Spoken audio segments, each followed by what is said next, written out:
Madame, Messieurs, on commence ce lundi 9 avril 2018 avec le service public de l'eau potable, avec le contrat d'affermage de la Camerounaise des eaux qui prendra fin le 30 avril prochain. Et déjà, ça commence à s'activer pour ce qu'on appelle là-bas, donc la préparation du virage, parce que la Camerounaise des eaux sera remplacée dans la distribution de l'eau potable par Cam Water. Et donc le ministre de l'eau et de l'énergie, Gaston Elundou Essomba, était en visite de travail en fin de semaine dernière au Cameroun pour cette circonstance. Donc on verra si Cam Water va réussir ou la Camerounaise des eaux a échoué pour que les Camerounais puissent avoir de la bonne eau, puissent avoir de l'eau tout simplement lorsqu'ils ouvrent leur robinet. Ceci étant, on vous invite évidemment à rester attentifs à tous les sujets que nous mettrons sur la table ce lundi matin. On va dire que 10-12, le Zénith, c'est l'émission reconnue d'utilité publique avec, vous le savez, la colère à 10h30. On aura l'histoire du jour dans un court instant. À 11h05, nous parlerons des informations qui font le buzz. Et puis, avant tout cela, on va installer l'équipage qui va se charger de dérouler tout cela. D'abord, vous, Charlamel Bachou, bonjour.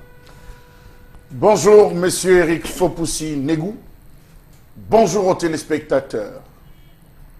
Bonjour à tous les délégués régionaux du MINAS et tous les délégués régionaux du Cameroun. Un délégué a été enlevé et ça ne dit rien à personne.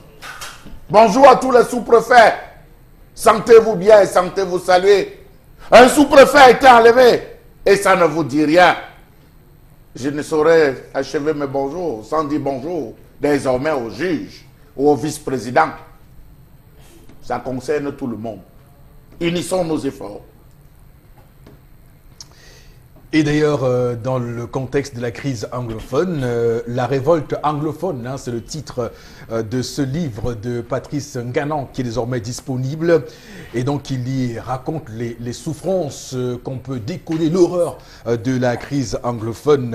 Donc, livre qui est annoncé depuis quelques mois, qui est déjà donc disponible pour ceux qui veulent l'avoir. Ça coûte 9000 francs CFA. D'ailleurs, Patrice Nganan explique que les recettes, l'argent de la vente de ce livre donc sera reversé aux réfugiés anglophones désormais abandonnés au Nigeria. On parle de plus de 40 000 Camerounais réfugiés au Nigeria. C'est extrêmement grave pour ces familles, pour ces enfants, pour ces filles, pour ces femmes qui souffrent le martyre à cause de cette situation malheureuse dans les deux régions du Cameroun. On dit Nozu, nord-ouest et sud-ouest.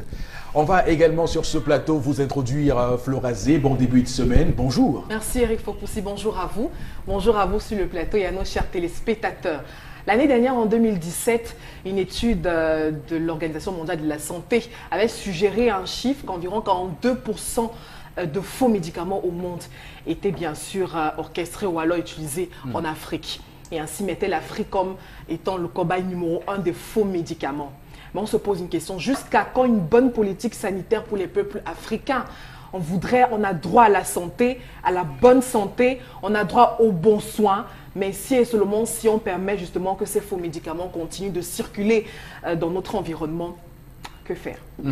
Et donc, j'ai lu quelque part des personnes qui parlaient de notre émission, le Zénith, pas plus tard que la semaine dernière, et qui disaient qu'on mérite d'être fouetté sur la place publique pour ce que nous disons dans cette émission. Alors j'ai dit, c'est clair qu'on a un devoir de rectitude, de vérification de ce que nous disons au nom d'une liberté d'opinion et d'expression consacrée par l'article 19 de la Déclaration universelle des droits de l'homme de 1948, mais également du pacte international relatif aux droits civils et politiques, article 19 également, qui consacre cette liberté d'expression. Et nous d'ailleurs, la responsabilité que nous avons, c'est de pouvoir donner l'information qui soit exacte, vérifiée, qui soit correcte, mais surtout qui respecte la dignité humaine.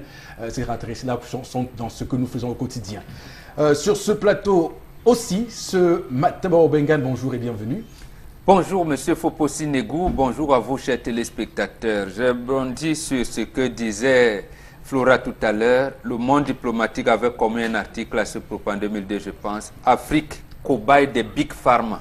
En fait, pour dire que l'Afrique était la poubelle des grandes firmes pharmaceutiques. Voilà. Je salue toutes les populations de Boumiébel et leur commissaire, chef de poste de sécurité publique là-bas.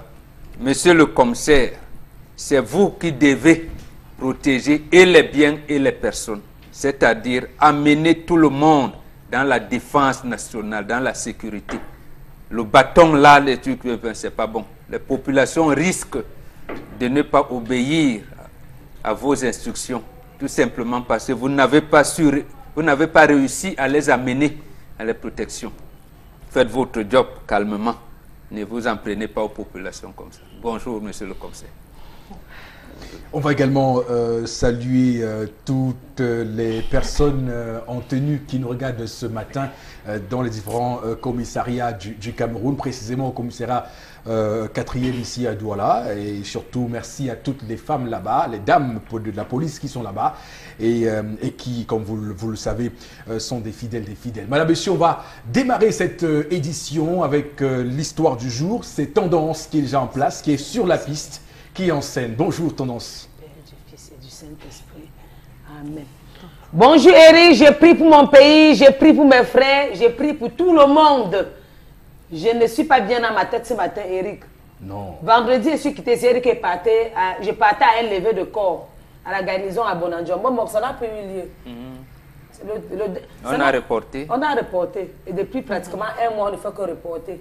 Il n'y a pas d'argent. Non, il y a l'argent. L'argent est là. Il y a l'argent. L'argent est là. C'est quoi le problème? C'est une dame que depuis un mois, Flora, on dit qu'on va enlever le corps, on n'enlève pas. Hein? Eric, moi, je me suis dépassée.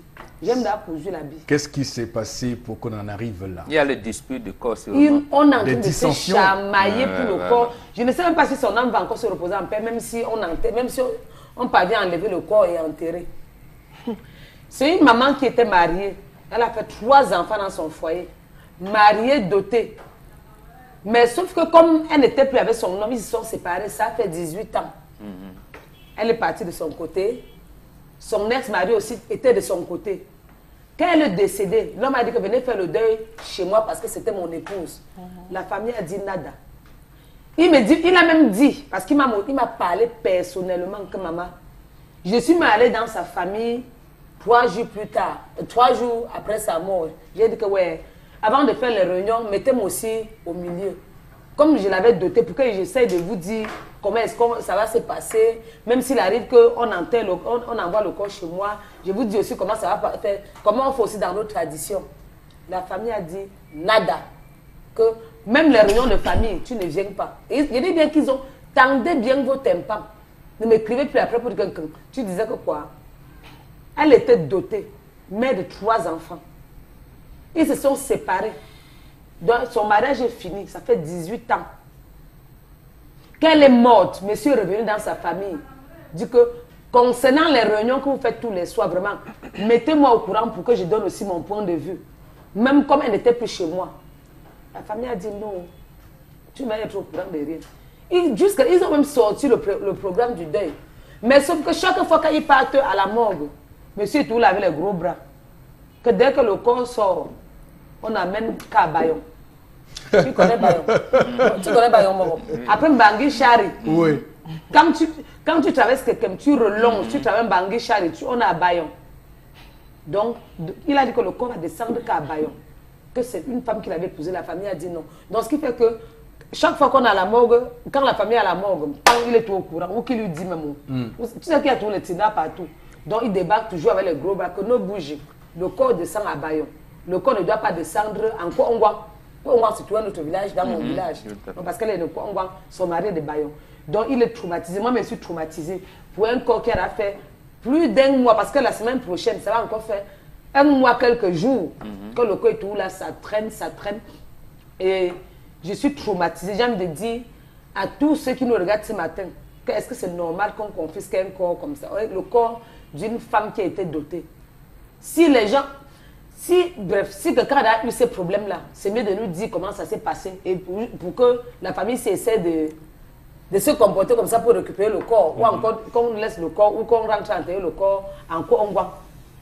Je me suis même troublée dans les mots, Eric, parce Très que bien. je suis troublée dans les mots. Je ne sais même pas si je n'ai même pas les questions à poser. C'est toi qui dois poser les questions. Non, la question a été posée. Que quoi? J'ai posé quoi jusqu'à tu as compris que quoi? J'ai compris que les de la familles question, qui ont comment, déjà connu un tas oui, de problèmes donnent des conseils. donnent des conseils. Vous avez géré comment? Comment est-ce gérer, que vous avez pu comment gérer ce type de un corps situation? qu'on n'arrive pas à enterrer? Comment on gère ça? Voilà. C'est la question. Ta question, j'ai bien saisi ta question, Tendance. C'est ça que c'est toi, Eric. J'ai bien saisi ta question, Tendance. On va donc en parler sur ce plateau. On va disséquer, on va élucider, on va travailler sur cette question ce matin avec toutes les éminences grises qui sont sur ce plateau, qui auront à dire sur cette question. Mais je reviens en tout début de mon propos pour relever que la semaine dernière, nous parlions sur ce plateau, même ici, du respect dû aux morts. Voilà vers quoi on s'achemine, avec ces dissensions, ces batailles autour des corps. Désormais, on n'a plus de respect pour la mort. La mort est devenue un sujet banal. Chacun peut venir y introduire son grain de sel, que ce soit commercial, que ce soit les humeurs des uns et des autres. Voilà où on achemine lorsqu'on permet de laisser perdurer, de prospérer ce type de comportement. Voilà une maman qui est décédée. On ne peut pas laisser son âme aller reposer en paix. Il faut qu'on crée des problèmes autour. Première chose. Deuxième chose, comme propos introductif de ce sujet, on va dire que la tradition africaine avait bien réglementé où on enterre chacun selon son statut. Donc je pense que Charles Hamel sur ce plateau et Bob Bengan vont clairement vous dire ce qui est prévu et selon les cas, comment on règle ça. Et le troisième point qui va constituer mon propos liminaire, eh bien celui de la gestion des problèmes au sein des familles. Est-ce qu'il faut parlementer? Est-ce qu'il faut faire des dérogations? Faut-il faire des concessions? Que doit-on faire lorsqu'on est presque à ne plus se parler, à ne plus se regarder les yeux dans les yeux? Charles Hamel, je commence par vous et je vous attends sur les 3 points que j'ai développés, mais également, pour vous, quel type de problème soulève cette histoire ce matin? Il n'y a aucun problème. C'est sa femme. C'est sa femme. Il n'y a aucun problème. C'est la famille qui cherche les problèmes. C'est la famille qui cherche les problèmes. Elle reste sa femme parce qu'il a doté et il a épousé. Laissons l'aspect épousé, ça c'est occidental. Restons sur la question traditionnelle. Il a doté cette femme. Ça veut dire qu'il y a eu consommation, il y a eu symbolique, il y a eu une symbolique, il y a eu une manifestation d'un symbolisme tout autour de cette personne. Alors, quelles que soient les raisons de la séparation, que sauf cas de sorcellerie, quelles que soient les raisons, je pense que le corps devrait revenir. Et même quand il y a cas de sorcellerie, il y a encore ce qu'on appelle une autre assise à travers laquelle on pratique sur le corps. C'est-à-dire on pratique, certaines personnes ont tendance à dire qu'on garde le corps. Non, il y a une pratique en disant tu es notre fille, on est en train de t'envoyer, que rien ne t'arrive. Dans certaines zones, c'est la terre. On ramasse la terre de la concession de la fille qu'on répand d'abord dans le cercueil avant d'enterrer la fille. Dans d'autres zones, c'est l'arbre de la paix qu'on utilise. Donc, il y a plusieurs types qu'on utilise. Donc, je pense que le rituel qu'on utilise pour renvoyer la femme. Mais en aucun cas, on ne peut la séparer. Ce n'est pas les Blancs et ce n'est pas la Bible qui est venue apprendre aux Africains que ce que l'homme a uni, Dieu ne peut pas, personne ne peut venir les unir. C'est la Bible qui est venue nous dire ce que Dieu a uni. Non, nous on le savait. Donc ce que cette famille est en train de faire, maintenant il peut avoir un autre jeu que la famille ne précise pas. Il peut avoir un autre jeu que la famille de la femme ne précise pas, celui d'avoir pris une autre dot entre-temps, à l'insu du premier, qui a un conflit.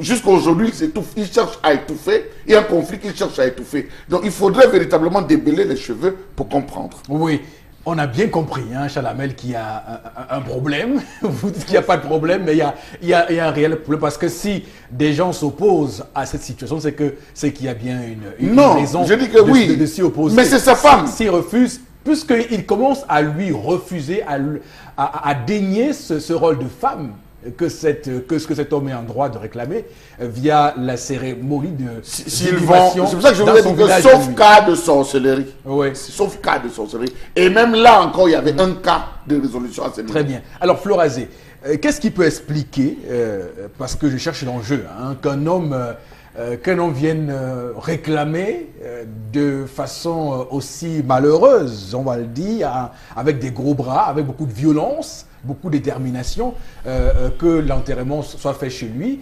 Qu'est-ce qu'il cherche? C'est que le symbole? Veut-il que les enfants qu'il avait avec cette dernière aillent se recueillir facilement devant la tombe de la maman? Veut dire, qu'est-ce qu'on recherche au final d'avoir? Qu'est-ce qu'on gagne? Parce que moi, je ne sais pas. C'est que l'homme gagnerait que ce soit que la femme soit enterrée dans son village. Non, non, je crois que la bataille de l'homme, c'est justement... C'est une vengeance? Non, c'est justement par rapport aux enfants. Parce qu'ils ont eu les enfants. Je crois que les enfants sont avec le monsieur tendance. Oui, non, je crois que c'est uniquement pour les enfants. Mais je reviens pour vous dire que ce type de bataille n'en vaut vraiment pas la peine. Pour revenir à vos premiers propos en parlant des morts. J'ai toujours dit qu'il n'y a rien, parce qu'elle est morte. Elle ne voit plus, elle ne sait plus tout ce que vous trafiquez autour d'elle et tout. Non, vaudrait mieux que les familles s'entendent et accompagnent justement cette dernière à son dernier repos, etc. et tout. C'est tout. Parce que vous parlez de respect de mort, je dis non. Respectez la personne quand elle est encore en vie, Eric Fopoussi. Mais non, moi je ne connais pas. C'est pas le débat ce matin, Florazé. Vraiment. Non, je chute maintenant pour dire que. Moi je continue. Non, vraiment, je vous sens. Mais parce que vous avez je vous sens. Vous avez commencé avec ce propos. Dans le débat de vendredi passé. Non. Vous avez commencé avec ce propos. Je voulais juste. N'avoir pas beaucoup avalé ce qu'on s'est dit. Je voulais juste continuer, essayer de renchérir ce que vous avez dit. Puisqu'on parle justement, il y a une guéguerre entre les deux familles. Très bien. Et cette guéguerre ne sert à rien. Je suis d'accord avec les premiers propos de Charles Hamel parce que bon. Elle a été dotée, donc c'est sa femme. Mais non, il le fait au palais justement de rempart, justement beaucoup plus par rapport aux enfants. Les enfants dans le village de papa qui pourront aller se recueillir devant la tombe de maman, etc. Et ne pas se taper. Mais est-ce qu'au final, ce n'est pas une volonté malicieuse pour lui d'effacer... Maintenant, nous, on n'a pas les causes véritables de la séparation des deux. Parce qu'on parle de 17 ans. Parce que je veux 18 ans. Voilà, 18 ans. Donc, ouais. je veux bien comprendre la haine de la famille de la femme. Ça veut dire qu'il y a un problème, un véritable problème. Qu'est-ce qui peut pousser justement, c'est-à-dire la famille de cette dernière, à retenir le roi, à s'opposer. Et puis on est là pratiquement 2 mois et 3 mois, on ne réussit pas à passer sur un deuil. C'est pourquoi moi je dis non vraiment. Façon, là aussi je dis que la tradition à un moment donné peut-être a des limites parce que les familles ne comprennent pas pourquoi. Il n'y a pas de chef de famille pour régler ça, hein? Il n'y a pas de potentiel traditionnel pour régler ça. Ce sont justement les limites, enfin les limites justement de la culture, de notre culture aussi. Très bien. Parce que si on était un peu comme... Vous l'avez dit, comme qui? Oui, allez-y, terminez. C'est intéressant si vous le dites. Comme ma façon, si on avait un peu ma façon de penser, comme celle de plusieurs personnes, justement. Non, mais attendez, vous voulez dire de plusieurs personnes. Comme en Occident. Allez-y, lâchez le morceau. Crachez le morceau. Non, comme en Occident. Mais attendez, je dis que si, justement, si vous voulez, utilisons ce thème, parce que c'est vous qui aimez bien utiliser ce thème. Oui, l'émission était peut-être comme ailleurs. Oui, comme chez les Blancs. On en aurait déjà fini et ce n'aurait pas empêché que les autres aillent se recueillir, sur quoi que ce soit pour... Vraiment une toute petite réaction de Charles Hamel. Oui, je veux dire à Florazé tout simplement que chaque fois que vous prenez un fait-part annonçant les obsèques, n'allez pas lire l'endroit précise qu'il laisse une veuve, 2 veuves et plusieurs enfants. Ça entre, permettez-moi, ça entre dans la comptabilité du patrimoine. Lorsqu'on dote une femme, elle fait partie du patrimoine, permettez-moi, elle fait partie du patrimoine. Aussitôt qu'on l'a dotée, on informe les ancêtres qu'il y a un de plus. Le 1 de plus, on est allé prendre une autre fille qui rentrera désormais dans notre famille. C'est un nouveau trophée. Elle fera des enfants. Elle fera un enfant, des enfants qui rentreront et qui s'associeront au patrimoine de cette famille. Donc on ne peut pas laisser le patrimoine d'une famille aller ailleurs. C'est notre patrimoine, il revient chez nous. Non, mais je suis d'accord. C'est un patrimoine familial. Pourquoi Charles Hamel le dit avec autant de... Je suis d'accord avec lui. Non, parce que vous avez dit les morts sont morts, il n'y a pas de débat. Oui, à ce niveau, il n'y a pas de débat. Ne fais pas, monsieur les ancêtres. C'est pour les personnes qui vivent. Et madame... C'est pour les personnes qui vivent. Et madame, le couple présidentiel. Je n'ai rien dit. Hein. Monsieur et madame, merci. Bombok, on vous regarde. Bombok Bengan, qui est sur ce plateau d'ailleurs, aura une position, je ne sais pas laquelle. D'ailleurs, c'est pourquoi je m'en vais m'enquérir de cette position. Comment on doit gérer une telle situation, Bombok? Comment on doit gérer? Parce qu'on est face à un mur. On va droit dans le mur, c'est l'impasse, c'est un labyrinthe, on ne sait pas quels sont les chemins à explorer. Vous dites quoi ce matin? Comment on doit la régler, cette situation? on commence à régler une telle situation lorsqu'on s'entend tous sur la signification des mots que nous donnons. D'accord. Voilà. Lorsque vous et Florazi, vous parlez de symbolisme, le corps, est-ce qu'on fait comment? Ce n'est pas le même symbolisme quand Charles Hamel parle de symbolisme. Deuxième chose, votre symbolisme tend à désacraliser le mariage. Ce n'est pas possible. Maintenant, dans le développement, il faut connaître ces choses. Vous qui êtes chrétiens, j'entends souvent, je pense que c'est le premier vendredi, on dit les Toussaint. On va même allumer les bougies sur les tombes qu'on ne connaît pas, qui ne sont pas sanctifiées par Rome. C'est le prolongement d'un débat qu'on a Non, ici. non, je vous dis, ce n'est pas ça. Maintenant, justement, ça entre dans la culture. La culture africaine n'a pas de limite. Il faudrait bien qu'on me démontre. N'a pas d'insuffisance. Non, n'en a pas. Il n'y a pas d'insuffisance. Il n'y a pas d'insuffisance. Ici, justement, le problème, il n'y en a pas un. Je rallie Charles Hamel, il n'y a pas de problème. Et précisément parce que vous êtes dans une culture que vous ne connaissez pas. C'est pour ça que la famille ne peut même pas porter plainte. Ne peut même pas pour dire c'est notre corps. Ils se sont séparés. Quand je dis problème, c'est au sens de la problématique que ça soulève. Non, c'est vous, ne créez donc pas de problème. C'est-à-dire que si vous voulez respecter la tradition, il n'y aura pas de problème. Maintenant, vous voulez créer le problème même là où il n'y en a pas. Le problème peut donc être le non-respect de la tradition. Au final. Ben à ce moment, donc, quand les gens sont chrétiens, ils sont ceci, d'abord, depuis la séparation, 18 ans, où était cette famille pour pouvoir les réconcilier? Ils ont pris la dot. Voilà. Oui. Ils ont pris la dot. Pourquoi? Aujourd'hui, moi, je suis à la place, on vous le dit, parce que nous sommes certains traditionnalistes qui allons commencer à régler ces problèmes-là, j'allais dire de manière martiale. C'est-à-dire, on dit, vous voulez faire la levée de corps, donc allez-y. Allez-y. Vous ne pouvez pas, vous n'allez pas parvenir, même si vous venez avec une décision de justice, on est en mesure de le faire, de vous bloquer. Le corps reste bloqué à la mort. Et vous ne verrez personne. Vous saurez alors à ce moment-là que les morts ne sont pas morts. C'est-à-dire que l'esprit des morts là, il vous empêche de le faire. On va vous dire, allez prendre même vos évêques, vos archevêques, tout ce que vous voulez. Mais le problème, c'est que dans la tradition africaine, nous voulons que les choses soient calmes. Que c'est ce que vous appelez vivre ensemble. Nous, on maîtrise ça depuis longtemps. Il faut que les choses soient calmes, dans la douceur. C'est l'épanouissement qu'on veut, Ce n'est pas parce qu'il y a une culture qui a dominé, parce qu'elle était plus militaire, parce qu'elle était plus aguerrie, parce qu'elle... Non. C'est qu'on appelle même sorcier de mystique. Il n'y a pas plus mystique que africain. On refuse seulement parce qu'en fait, c'est vous. Ça va retomber sur vous. Et ce qui fait que la femme doit être enterrée en Bayon. À Bayon. À Bayon. Doit être enterrée à Bayon. Ça ne souffre d'aucune contestation. Aucune contestation. Elle doit être enterrée à Bayon. Et son âme va veiller sur ses enfants à Bayon. Voilà. Et c'est là où ses petits-fils viendront se recueillir sur la tombe de leur grand-mère. C'est tout. Et on pourra les bénir là. D'accord. Elle fait déjà partie du patrimoine. Elle fait partie du patrimoine. Charles Hamel, on a bien compris. Et si on rembourse la dot? Et si on rembourse la dot? On rembourse quelle dot? On rembourse quelle dot? Parce que lui-même, bon, vraiment. Quand tendance, quand de doter là, j'ai bu, non? Voilà, je vais vomir ça quand. La même chose. Non. Mais tu m'as dit, mon père boit. Là-bas, c'est passable. Mais c'est pas parce que tu m'as dit on rembourse comment? Je vais rembourser ça comment? Avec la cola. Je vais rembourser ça comment? Pour mon cas, quand tu connais le jeu de la maladie de la bombe, c'est passable. Mais pour le cas, si, c'est quand même 18 ans. Non, je t'ai dit, je t'ai donné chez mon beau-fils, reste là-bas. S'il y a un problème, viens me voir, j'arrange. Même il connaît où on va m'enterrer. Même ma famille connaît. Toi, mon aussi aimé avant toi, tu connais même la couleur de mon cercueil. Voilà. Tu avais déjà dit, montrer. Maintenant, je vais encore parler à mon beau aussi. Ouais, papa. Si tu laisses même aussi le corps, quoi va faire? Non, les enfants. Non, impossible. La femme de tuer là aussi, son corps. Oui, il peut faut que son âme repose en paix. De laisser aussi. Moi, je me dis que ce n'est pas aussi à 18 ans que tu vas venir montrer que tu l'aimes. Arrangez vos vies. On vous dit que chacun va arranger ça. Arranger. C'est pour ça qu'il dit que parfois, quand il y a les problèmes dans les familles, il va arranger ça à temps. Donnez-lui sa femme. C'est sa femme. Donnez-lui sa femme. Arranger sa femme. Parce que elle est couchée, morte là, elle n'est pas fière dans son cœur.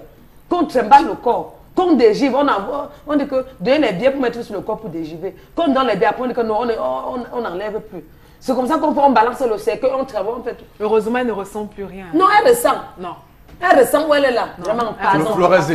Parlez des choses que vous connaissez. Mais je suis en train de... Attendez, le respect mon bon. Non, n'entrez pas là. Non, bon. Parce que vous allez m'amener... Vous allez m'amener à piétiner la ligne éditoriale si un jour, et en Mondovision, je vous fasse des expériences que vous allez... Il y a des millions de personnes qui nous écoutent, qui nous regardent. C'est ma croyance, je ne crois pas. Mais à laisser ça, j'en ai la mienne, ne venez pas développer, puisque je serai contraint à un moment... Eric Fopoussi a parlé d'un cas bien précis. Alors, et j'ai dit qu'elle ne peut pas... Elle ne peut pas qu'elle est morte. Bon, parce que je tiens beaucoup à Florazé. Je tiens beaucoup à Florazé, je le dis sur ce plateau. J'ai pas envie que vous fassiez. Il ne faut pas qu'elle vive certaines expériences. Laissons tendance parler. Laissons tendance parler. Il y a des moments, il y a des cas où quand on part m'enterrer en route, la voiture ne démarre pas. Tu vois à cause des choses comme ça. Moi, je peux te conseiller que comme la famille ne fait que signer sur le corps, tu vas manger le corps. On ne va pas manger le corps, on ne va pas sécher le corps. Prends le caillou, moi je te donne les conseils. Oui. Prends un gros caillou. Tu prends le givre, tu marches. Tu pars, quand on va encore enlever, là, tu dis que tu ne diras pas toi avec les problèmes. Demande au gros bras de laisser. Tu prends le caillou. Dès qu'on enlève le corps, tu poses sur sa tête comme ça. Tu pars à enterrer. Que de venir discuter tous les jours, matin, midi, soir. C'est les conseils qu'elle te donne là-bas. Oublie ça, pardon. Non, ne suis pas de tels conseils. Bon, je suis mamie Juju. Non, c'est pas la paix que tu donnes la tendance, ma fille.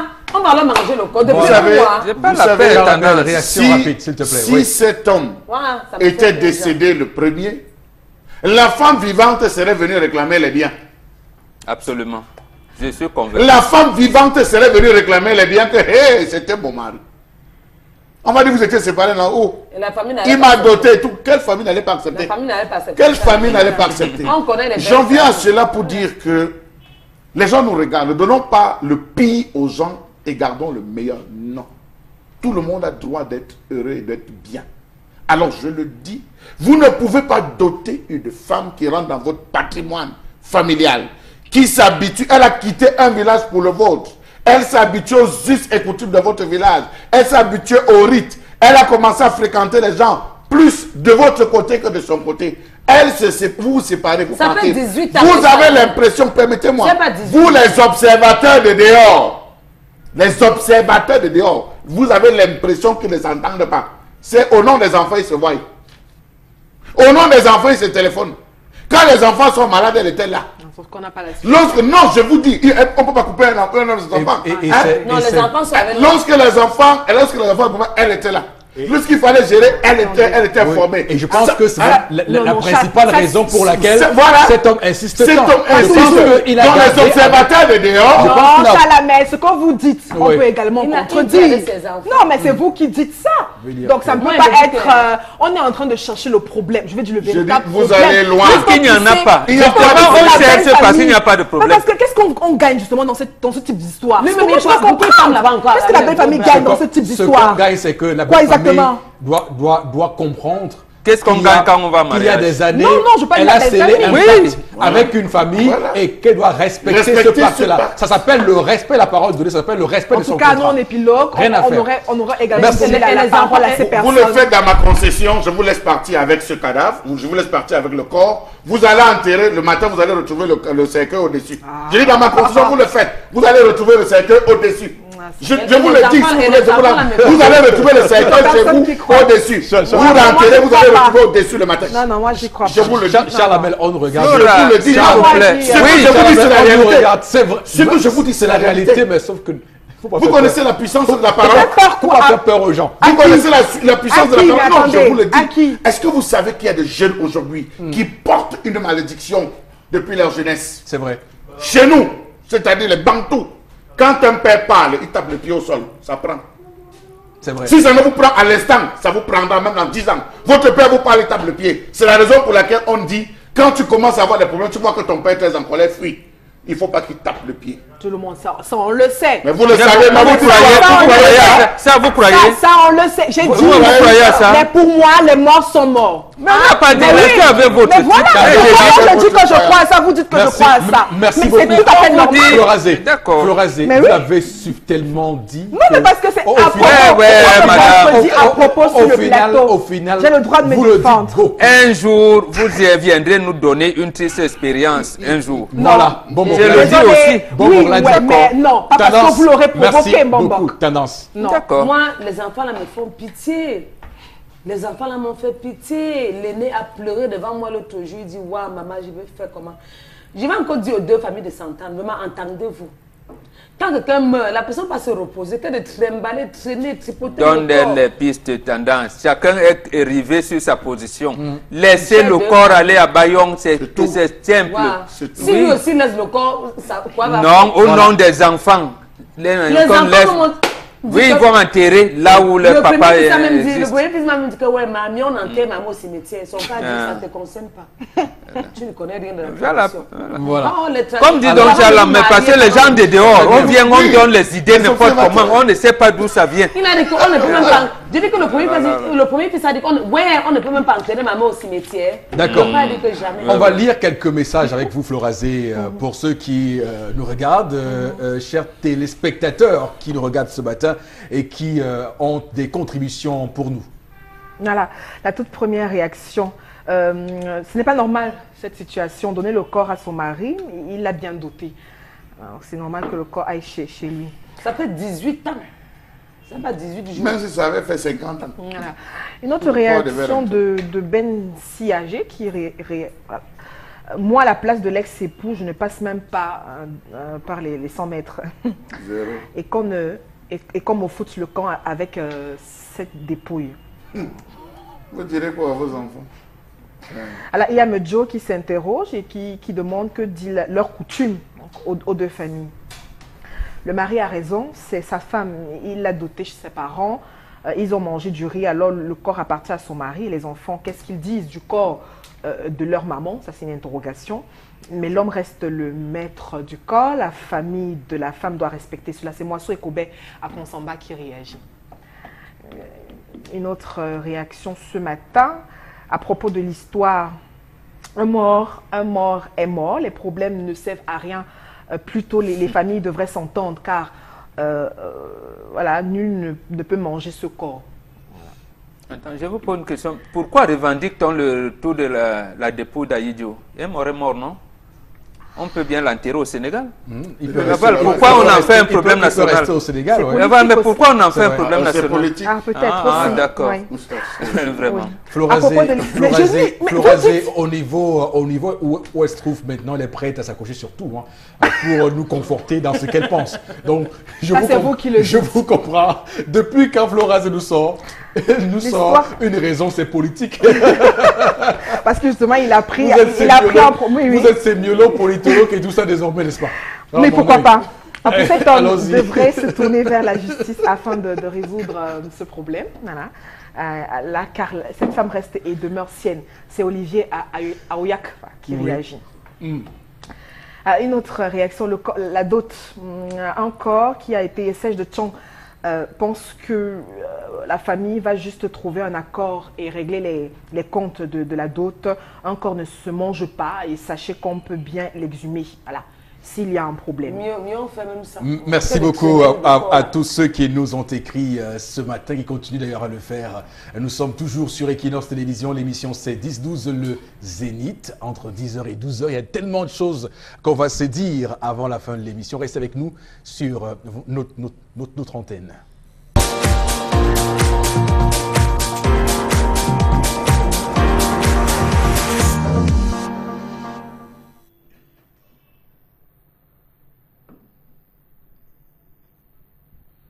Je m'interroge ce jour sur la question du reboisement au Cameroun. Monsieur le Président de la République, il est temps de lancer vos fins limiers pour enquêter sur les détournements d'argent liés au projet de reboisement dans ce pays. Oui, ça sert à quoi de planter des arbres qui mourront après faute d'entretien? Faites le tour de Douala. Regardez tous les trous qui avaient été creusés au milieu des axes routiers, sur les terres pleines.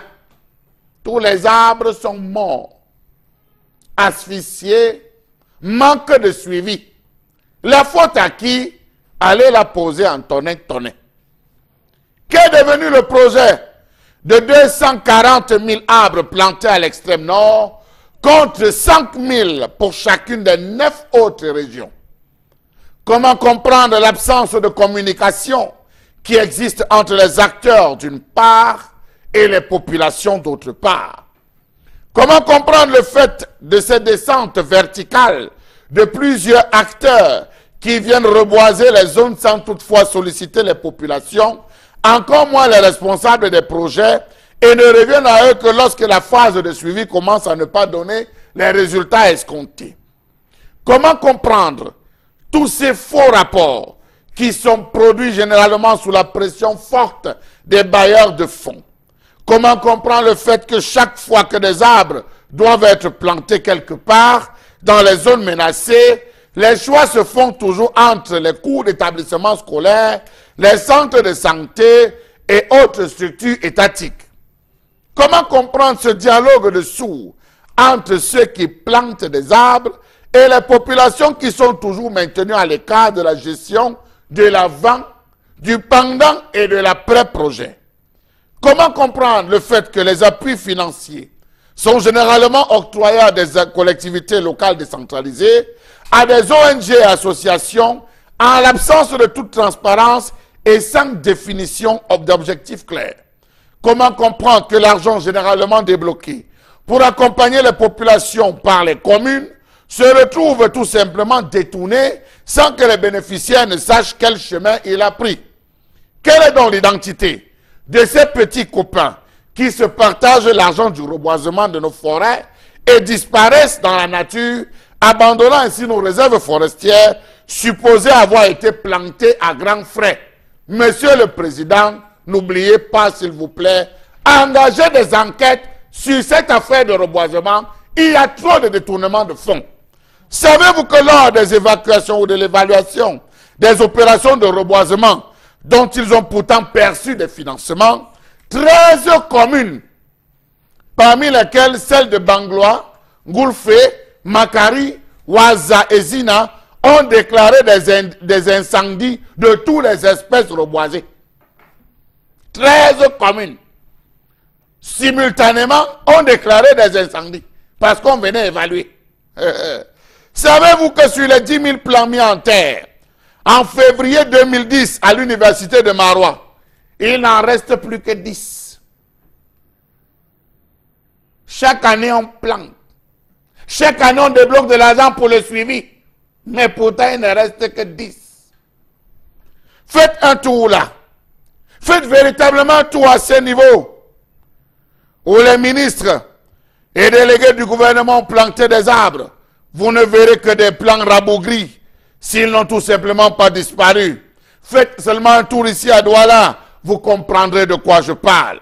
Comment comprendre la mise à l'écart de l'Agence nationale pour la régénération des forêts, ANAFOR, par son ministère de tutelle? D'ailleurs, savez-vous qu'elle-même se trouve toujours être à court d'inspiration, alors qu'elle est la structure mise sur pied par l'État pour veiller à l'atteinte de ses objectifs dans le domaine? Monsieur le chef de l'État, enquêtez au sein de l'ANAFOR. Qu'est devenu l'accord signé entre M. Elvis Ngolé, ministre des Forêts et de la Faune d'alors, 72 maires du Cameroun et 28 responsables d'associations et organisations non gouvernementales en activité au Cameroun, engageant ces derniers à œuvrer au reboisement? Enquêtez, monsieur le chef de l'État. Savez-vous que l'accord signé était accompagné d'une enveloppe de 5 millions de francs CFA allouée à chacune de ces parties, avec comme objectif principal planter au moins 300 arbres dans sa collectivité ou dans sa localité d'activité? Est-ce que cela a été fait? Point d'interrogation. Comment comprendre ces cérémonies de télé-reboisement exécutées par les personnalités politiques devant les caméras de télévision pour d'autres raisons que celle de ralentir l'avancée du désert? S'il vous plaît, allez dire au Premier ministre, au président de l'Assemblée nationale, aux élus de Yaoundé, au ministre des Forêts et de la Faune, du ministre de l'Environnement, de la Protection de la Nature, que le reboisement au Cameroun est un échec. L'opération Sahel Vert, la campagne nationale de reboisement, l'opération Grande Muraille Verte et autres descentes régulières dans la région de l'extrême nord pour des campagnes similaires et même dans les villes n'a jamais porté ses fruits. Pourquoi? Je vous pose la question, M. Eric Fopoussi.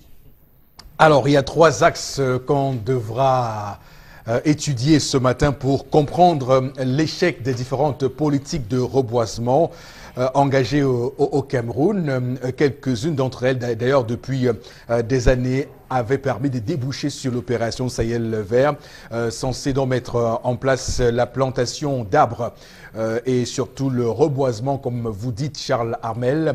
Mais on se rend compte qu'on note des actions disparates sur le terrain, sans réel impact sur la dégradation remarquée de l'environnement qu'on observe au Cameroun. L'extrême nord, d'ailleurs, en 2017, avait bénéficié d'un projet de plantation de 5 millions d'arbres. Vous allez dire très ambitieux, mais 5 millions d'arbres, allez voir combien ont été plantés. Près de 875 millions de francs CFA en 2012 avaient été débloqués dans le même cadre. Là encore, les mêmes causes ont produit les mêmes effets. Alors vous me demandez pourquoi ça ne marche pas. Vous avez évoqué ici des pistes. Il y a la corruption. On devrait d'abord voir comment ça se passe et comment les gens détournent l'argent prévu pour cela. Sans être inquiété. D'ailleurs, actuellement, l'épervier s'affole. On voit des listes de personnalités qui sont interdites de sortie du territoire et qui commencent à affluer. Peut-être qu'on devrait également essayer de voir par là ce qui se passe avec l'argent du reboisement au Cameroun.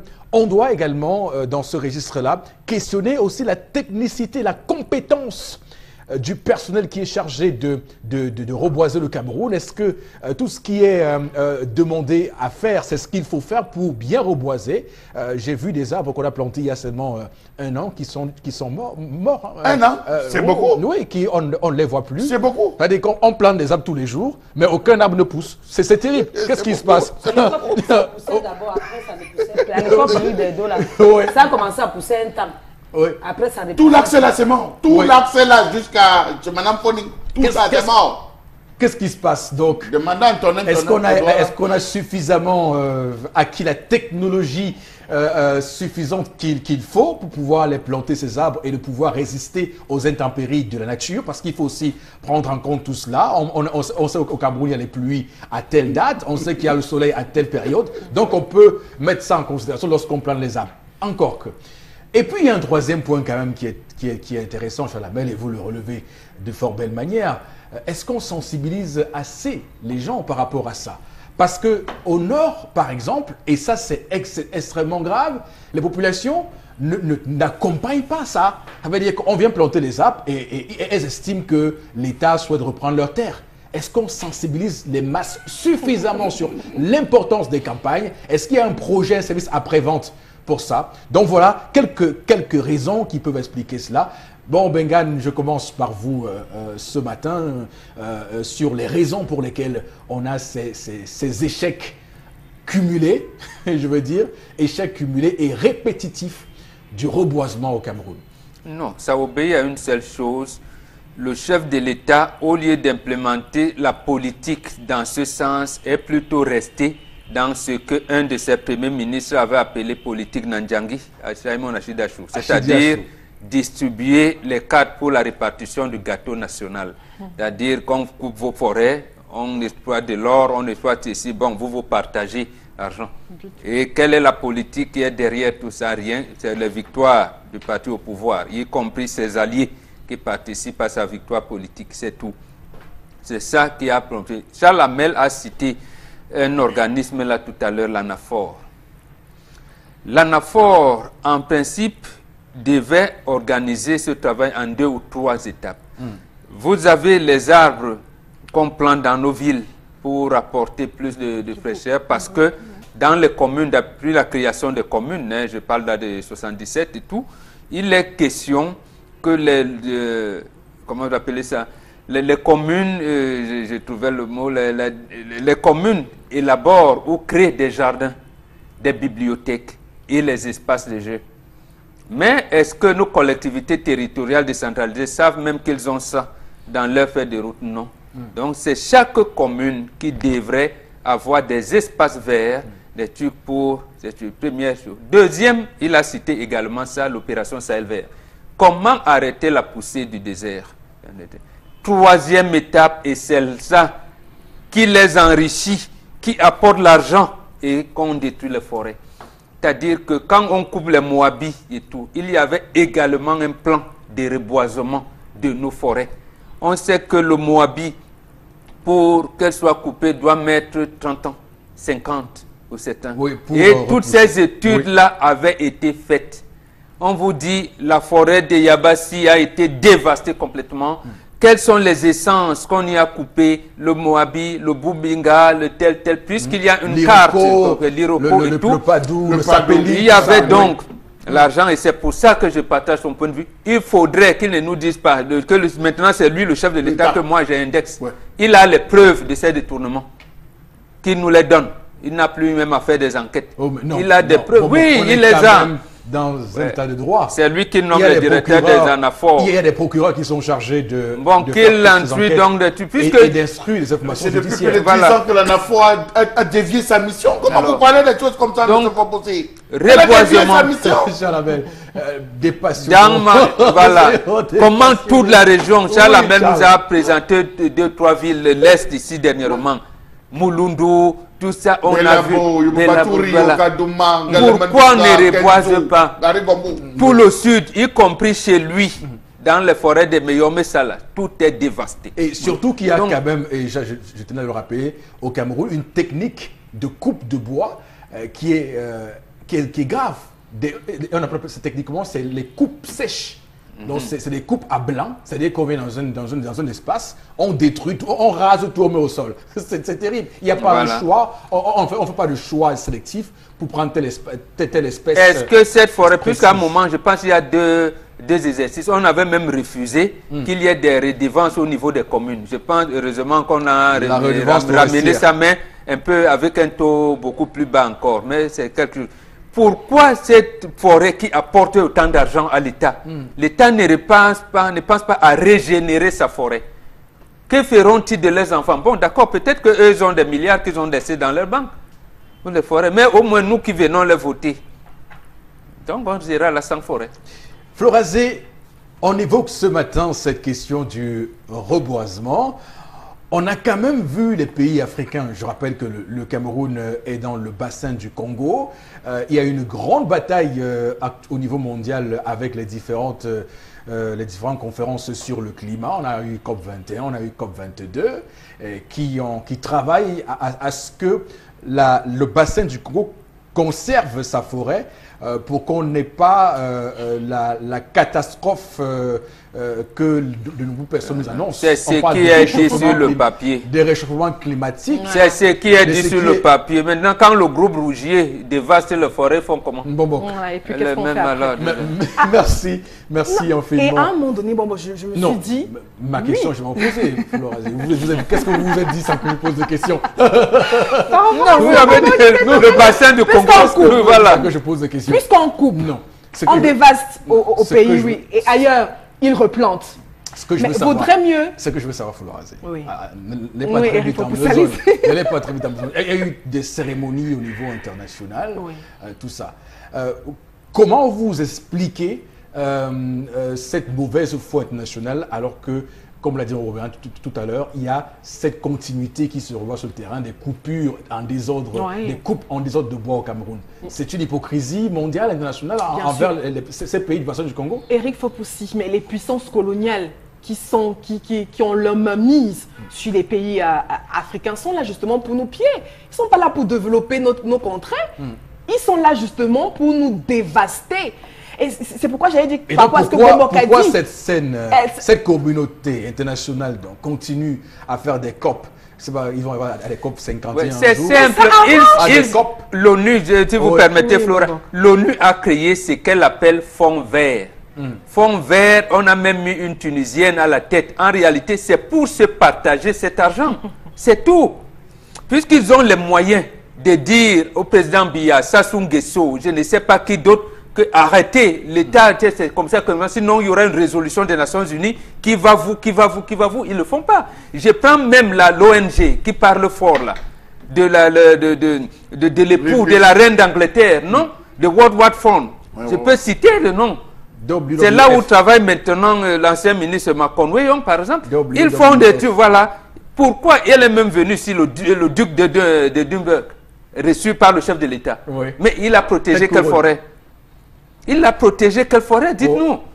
Donc quand Flora vous développe ça, c'est par rapport à ça. Ils se partagent cet argent qu'ils ont mis dans le Fonds vert des Nations Unies, se partagent ça dans les colloques et tout, et des séminaires à Yaoundé, à Douala, à Brazzaville, je ne sais pas où. C'est plus qu'une hypocrisie internationale, c'est un banditisme international. Un complot. Non, et il faut pousser un moment, je me suis dit oui, puisqu'on coupe alors, on coupe, on dévaste. Pourtant ailleurs, on a justement cette technique de reboisement, on replante, etc. et tout. Mais nous, on nous dévaste. Ok, d'accord, dévaster même tout. Ne replantons même plus. Et puis 30 ans plus tard, on verra donc ce qui viendra encore couper pour exploiter et tout. Mais oui, parce qu'à un moment donné, on va justement rester avec cette idée.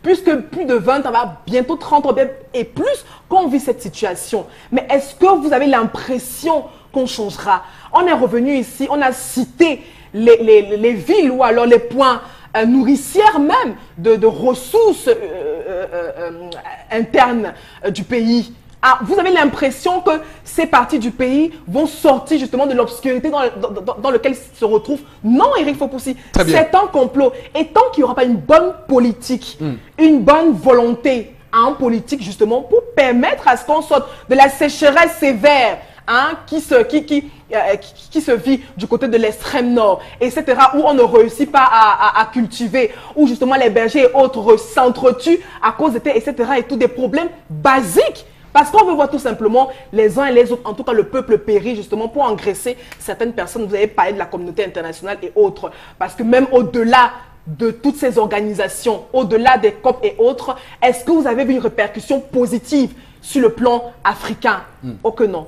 One Summit Planet, tout récemment organisé par Emmanuel Macron en France, souvenez-vous, avec la présence du chef de l'État du Cameroun, Paul Biya. On va avec tendance aussi évoquer ce sujet du reboisement. C'est la plantation des arbres tendance. Non, du côté là, je comprends. Ah d'accord, ok. Oui, le français là, je comprends quand même. C'est un bon français, non? Oui, c'est un bon français, mais c'est encore très long. Oui, donc repose en notre français. Non, non, ça va, j'ai même bien compris.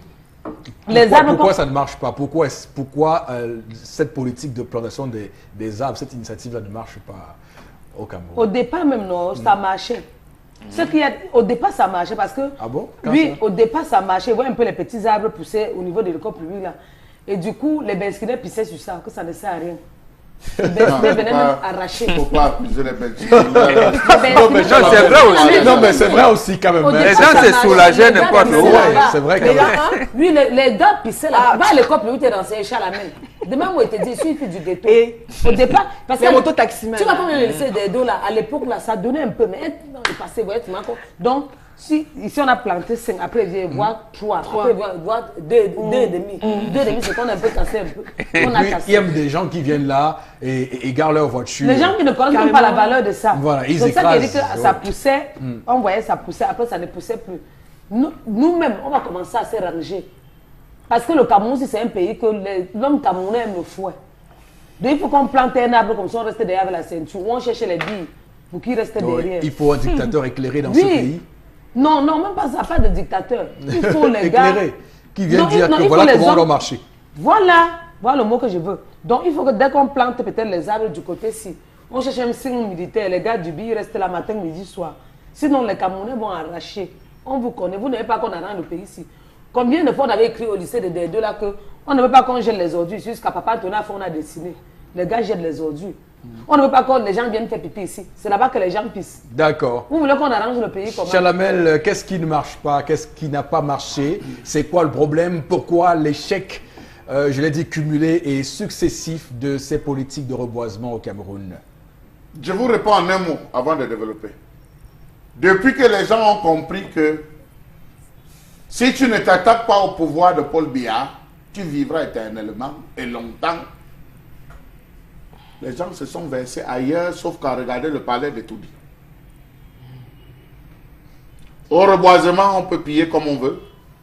On peut voler concernant ce sujet. Ça n'intéresse personne. On peut s'amuser au sport à faire ce qu'on veut. Tant qu'on ne s'intéresse pas, ça c'est ce qui est dans la tête des Camerounais. Non, mais désormais, quand même, si on s'amuse à l'eau et l'énergie, c'est Non, compliqué. oui, je dis, dans la tête des Camerounais, les Camerounais savent que quand tu ne regardes pas le fauteuil là, tu peux vivre Non, ta il y a vie aussi comme l'eau et tu veux. l'énergie. Je vais vous dire... Il y avait les bonnes fontaines, on existe encore. Je vais vous dire quelque chose. L'Afrique l'a compris des millénaires avant, à travers le concept de forêt sacrée. On déterminait sur des milliers d'hectares une forêt où personne ne devait pénétrer. Absolument. C'était ces forêts où on retrouvait tout. Toutes les essences susceptibles de régénérer la vie. Les Africains hybrides que nous sommes devenus aujourd'hui avons perdu la définition de l'arbre. L'arbre récupère en journée le gaz carbonique et rejette l'oxygène. Voilà le rôle essentiel de l'arbre. Alimenter la vie en oxygène. Vous taillez un arbre, vous l'empêchez. Je vais vous dire, un chef a eu à faire un mois dans la cellule du chef Bandoun. Je ne donne pas le nom de ce chef. Un mois. Parce qu'il est arrivé dans le village de Bandoun en visite. Il voulait sucer la canne. Le chef Bandoun lui a dit, voici mon petit champ, tu peux cueillir. Il a cueilli la canne. Il s'est mis à sucer, il a pris la tête, il l'a jeté. En Afrique, vous savez, lorsque vous avez coupé la canne, vous devez absolument replanter. C'est connu. On n'a pas besoin de dire, ce n'est pas les Blancs qui vont venir nous apprendre comment replanter. C'est collectif, ce n'est pas individuel. Après, on vous dira que la culture africaine a des limites et aujourd'hui les gens sont Je vous ai précisément un cas basique. La canne à sucre, lorsqu'on vous donne, même acheter au marché, vous devez replanter. C'est comme le manioc, c'est comme la banane plantée. Voilà. On doit toujours replanter les remontants, on doit toujours replanter les boutures de tout à fait. Ces messieurs se sont retrouvés, donc là, je termine par là, ils se sont retrouvés là. C'est des milliards, je vous assure, c'est des milliards qui sont détournés chaque année. Et vous savez comment ça se passe? Lorsqu'ils ont fini de planter, ils s'en vont. Regardez. Quand ils ont fini de planter, voilà comment ils font. Regardez, voilà. Là, voilà. Quand c'est fini, là, ils traversent le quartier. Même ils ont lavé les mains. Même à donner à boire à quelqu'un, voilà comment ils finissent. Quand c'est fini, voilà. Ils vont rentrer dans les climatiseurs. Voilà, quand c'est fini, là, voilà qui part. Quand c'est fini, avec le ministre service, là, voilà. Bon, c'est sur cette image qu'on va nous aussi faire le garage et puis ne pas donner à boire. Et revenir. Mais nous, on va revenir. Mais nous, on va revenir quand même. Nous, on sera, mais on revient dans un cours. Ça, madame Michel. À tout de suite. Oui, nous sommes de retour comme promis. Nous ne sommes pas partis pour ne pas revenir. Nous sommes de retour pour cette deuxième heure de votre émission sur Equinox Télévision. Madame, messieurs, nous vous remercions infiniment de votre fidélité. Et pour cette deuxième heure de l'émission, d'autres sujets seront développés sur ce plateau avec nos fins limiers de l'actualité qui sont là et aussi des faits de société. Et pour ce début de deuxième partie, on va prendre Florazé pour quelques messages de téléspectateurs. Le problème de reboisement au Cameroun est similaire à celui du détournement des fonds publics, car tout se passe voilà, le président de la République est au courant de tout, mais on a l'impression qu'il y a certains intouchables. Le problème du Cameroun, c'est... on est fatigué des missions. Restez poli avec vos messages aussi. On décrit une situation, mais on a une obligation de pondération dans ce que l'on décrit. On peut tirer un coup de chapeau, c'est pas tous les jours n'est pas coutume, on peut tirer un coup de chapeau à Timi Evona. À Yaoundé, le délégué de la communauté urbaine de Yaoundé, avec tous les bois, bois Sainte-Anastasie, dans tous les autres, il se bat quand même à mettre des bois.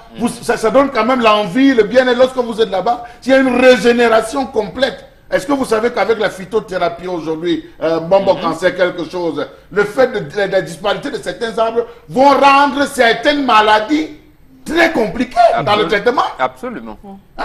C'est vrai. Parce qu'il y a des écoles sur lesquelles on prélève pour pouvoir soigner. Vous nous disiez tout à l'heure, la semaine dernière, qu'il y a un arbre qui est totalement... Le Mukulungu, voilà. En termes techniques, je le dis, là, le Mukulungu, c'était interdit de coupe, mais tous ils ont coupé. Et j'aime tellement le Mukulungu. La façon dans laquelle Bobo Bengan prononce ce mot, le Mukulungu.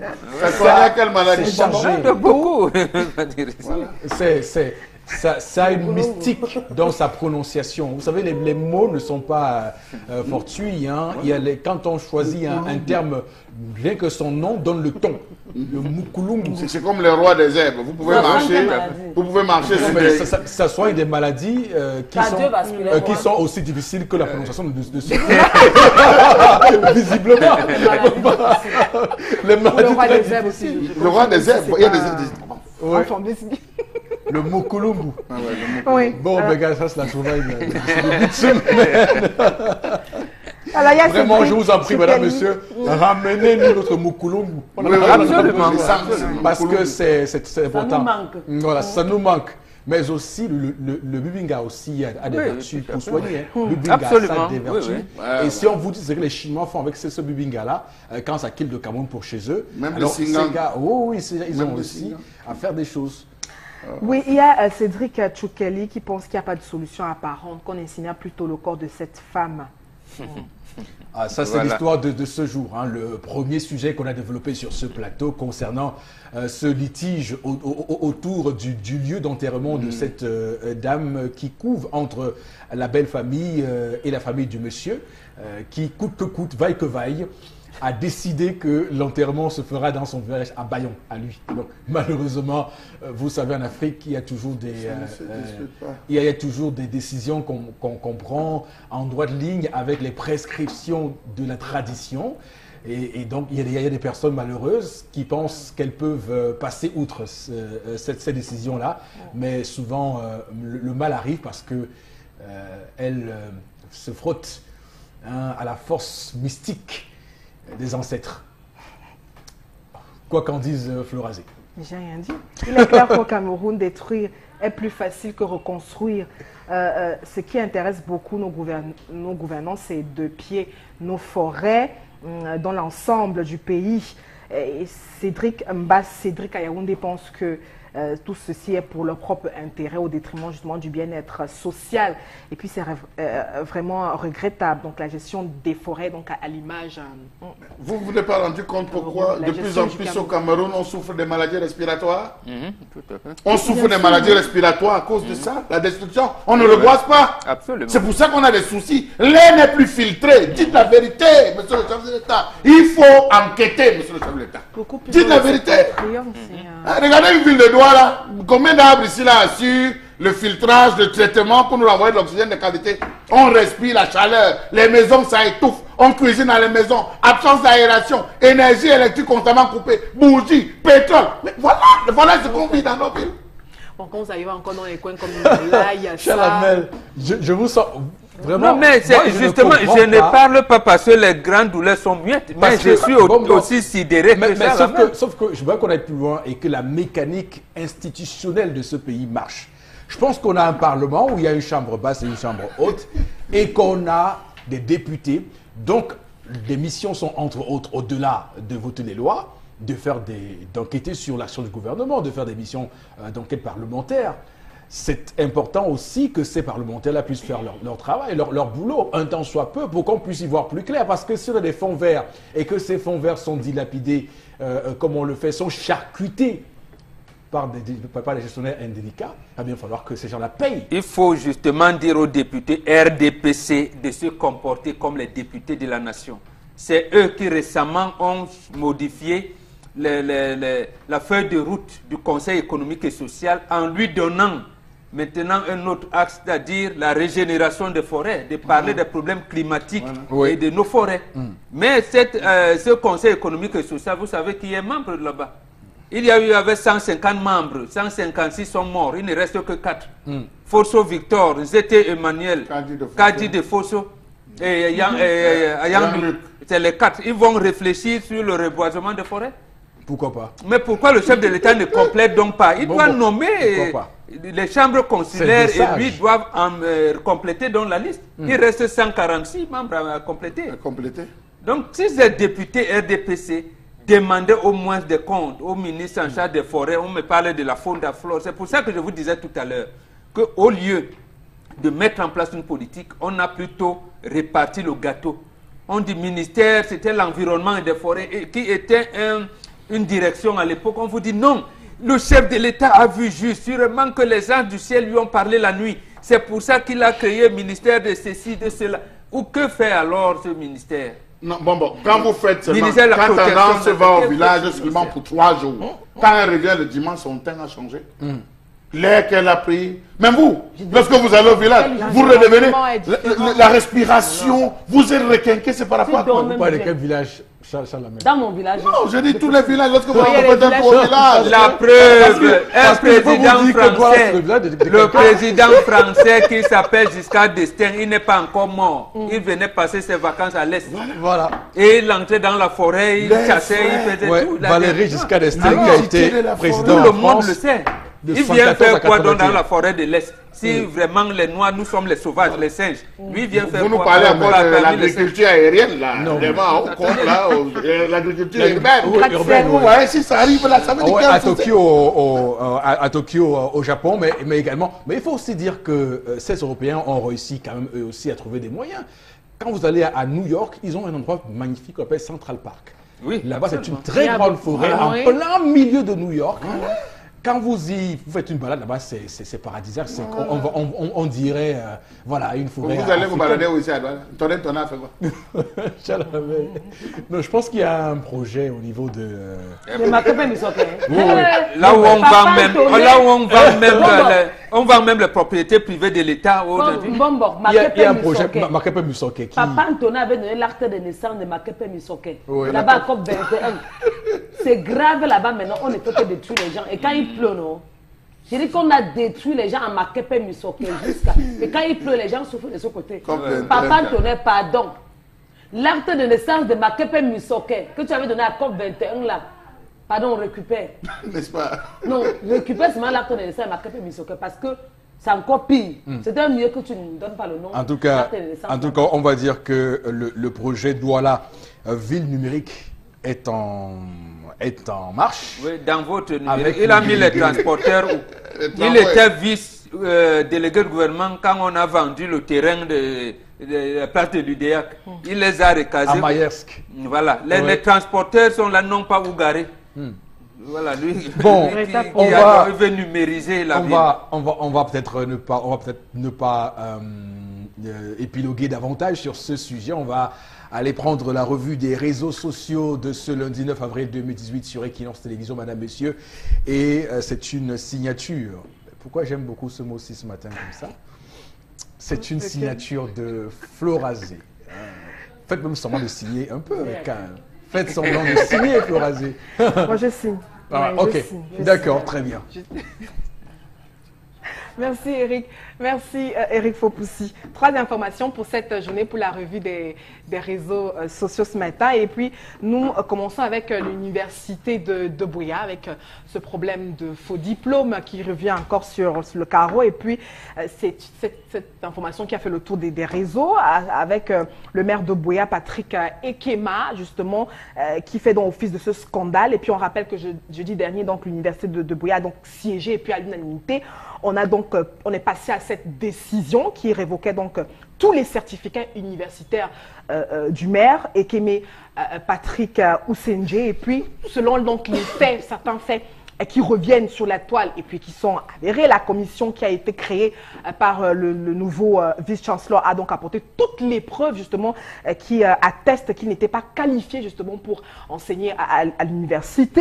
Et puis mais on a eu un communiqué de presse qui également fait le tour de la toile et puis qui justement qui est du secrétaire régional de la commission des droits de l'homme et des libertés qui a donc également officialisé ses résultats. Et puis sur la toile, on s'interroge encore avec ce problème de faux diplômes que oui, justement certaines hautes personnalités du pays se retrouvent au cœur de ces scandales. Comment on réussit justement à avoir ce type de documents? Comment on réussit à établir même ce type de document? Et puis rappelons que c'est conformément à l'article 18 de l'université sur lequel donc s'est appuyée cette commission qui a donc dû être révoquée. Et puis la petite information, c'est que on a donc siégé, son nom a été rayé de l'université et puis on a tout simplement fait une lettre qu'on a envoyée au ministre concernant tout simplement cette décision. Une attitude aussi qui est approuvée par nos chers internautes sur la toile.